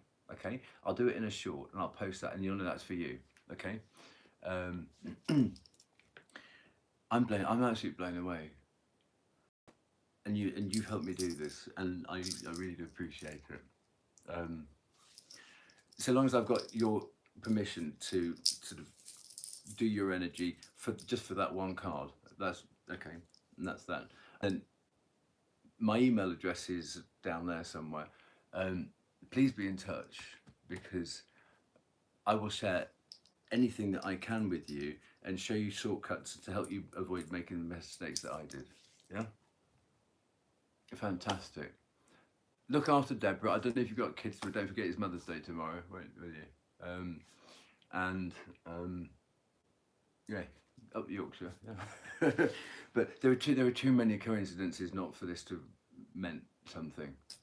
But listen, great. I've run out of things to say now, but I'm going to get me another cup of tea. But sleep well, won't you? And be in touch, and I'll do that in about 5 minutes. I'll get that crystal cup. But Shatterkite is one for you, definitely. Yeah, go. Yeah, keep safe and well. Please do. Take care.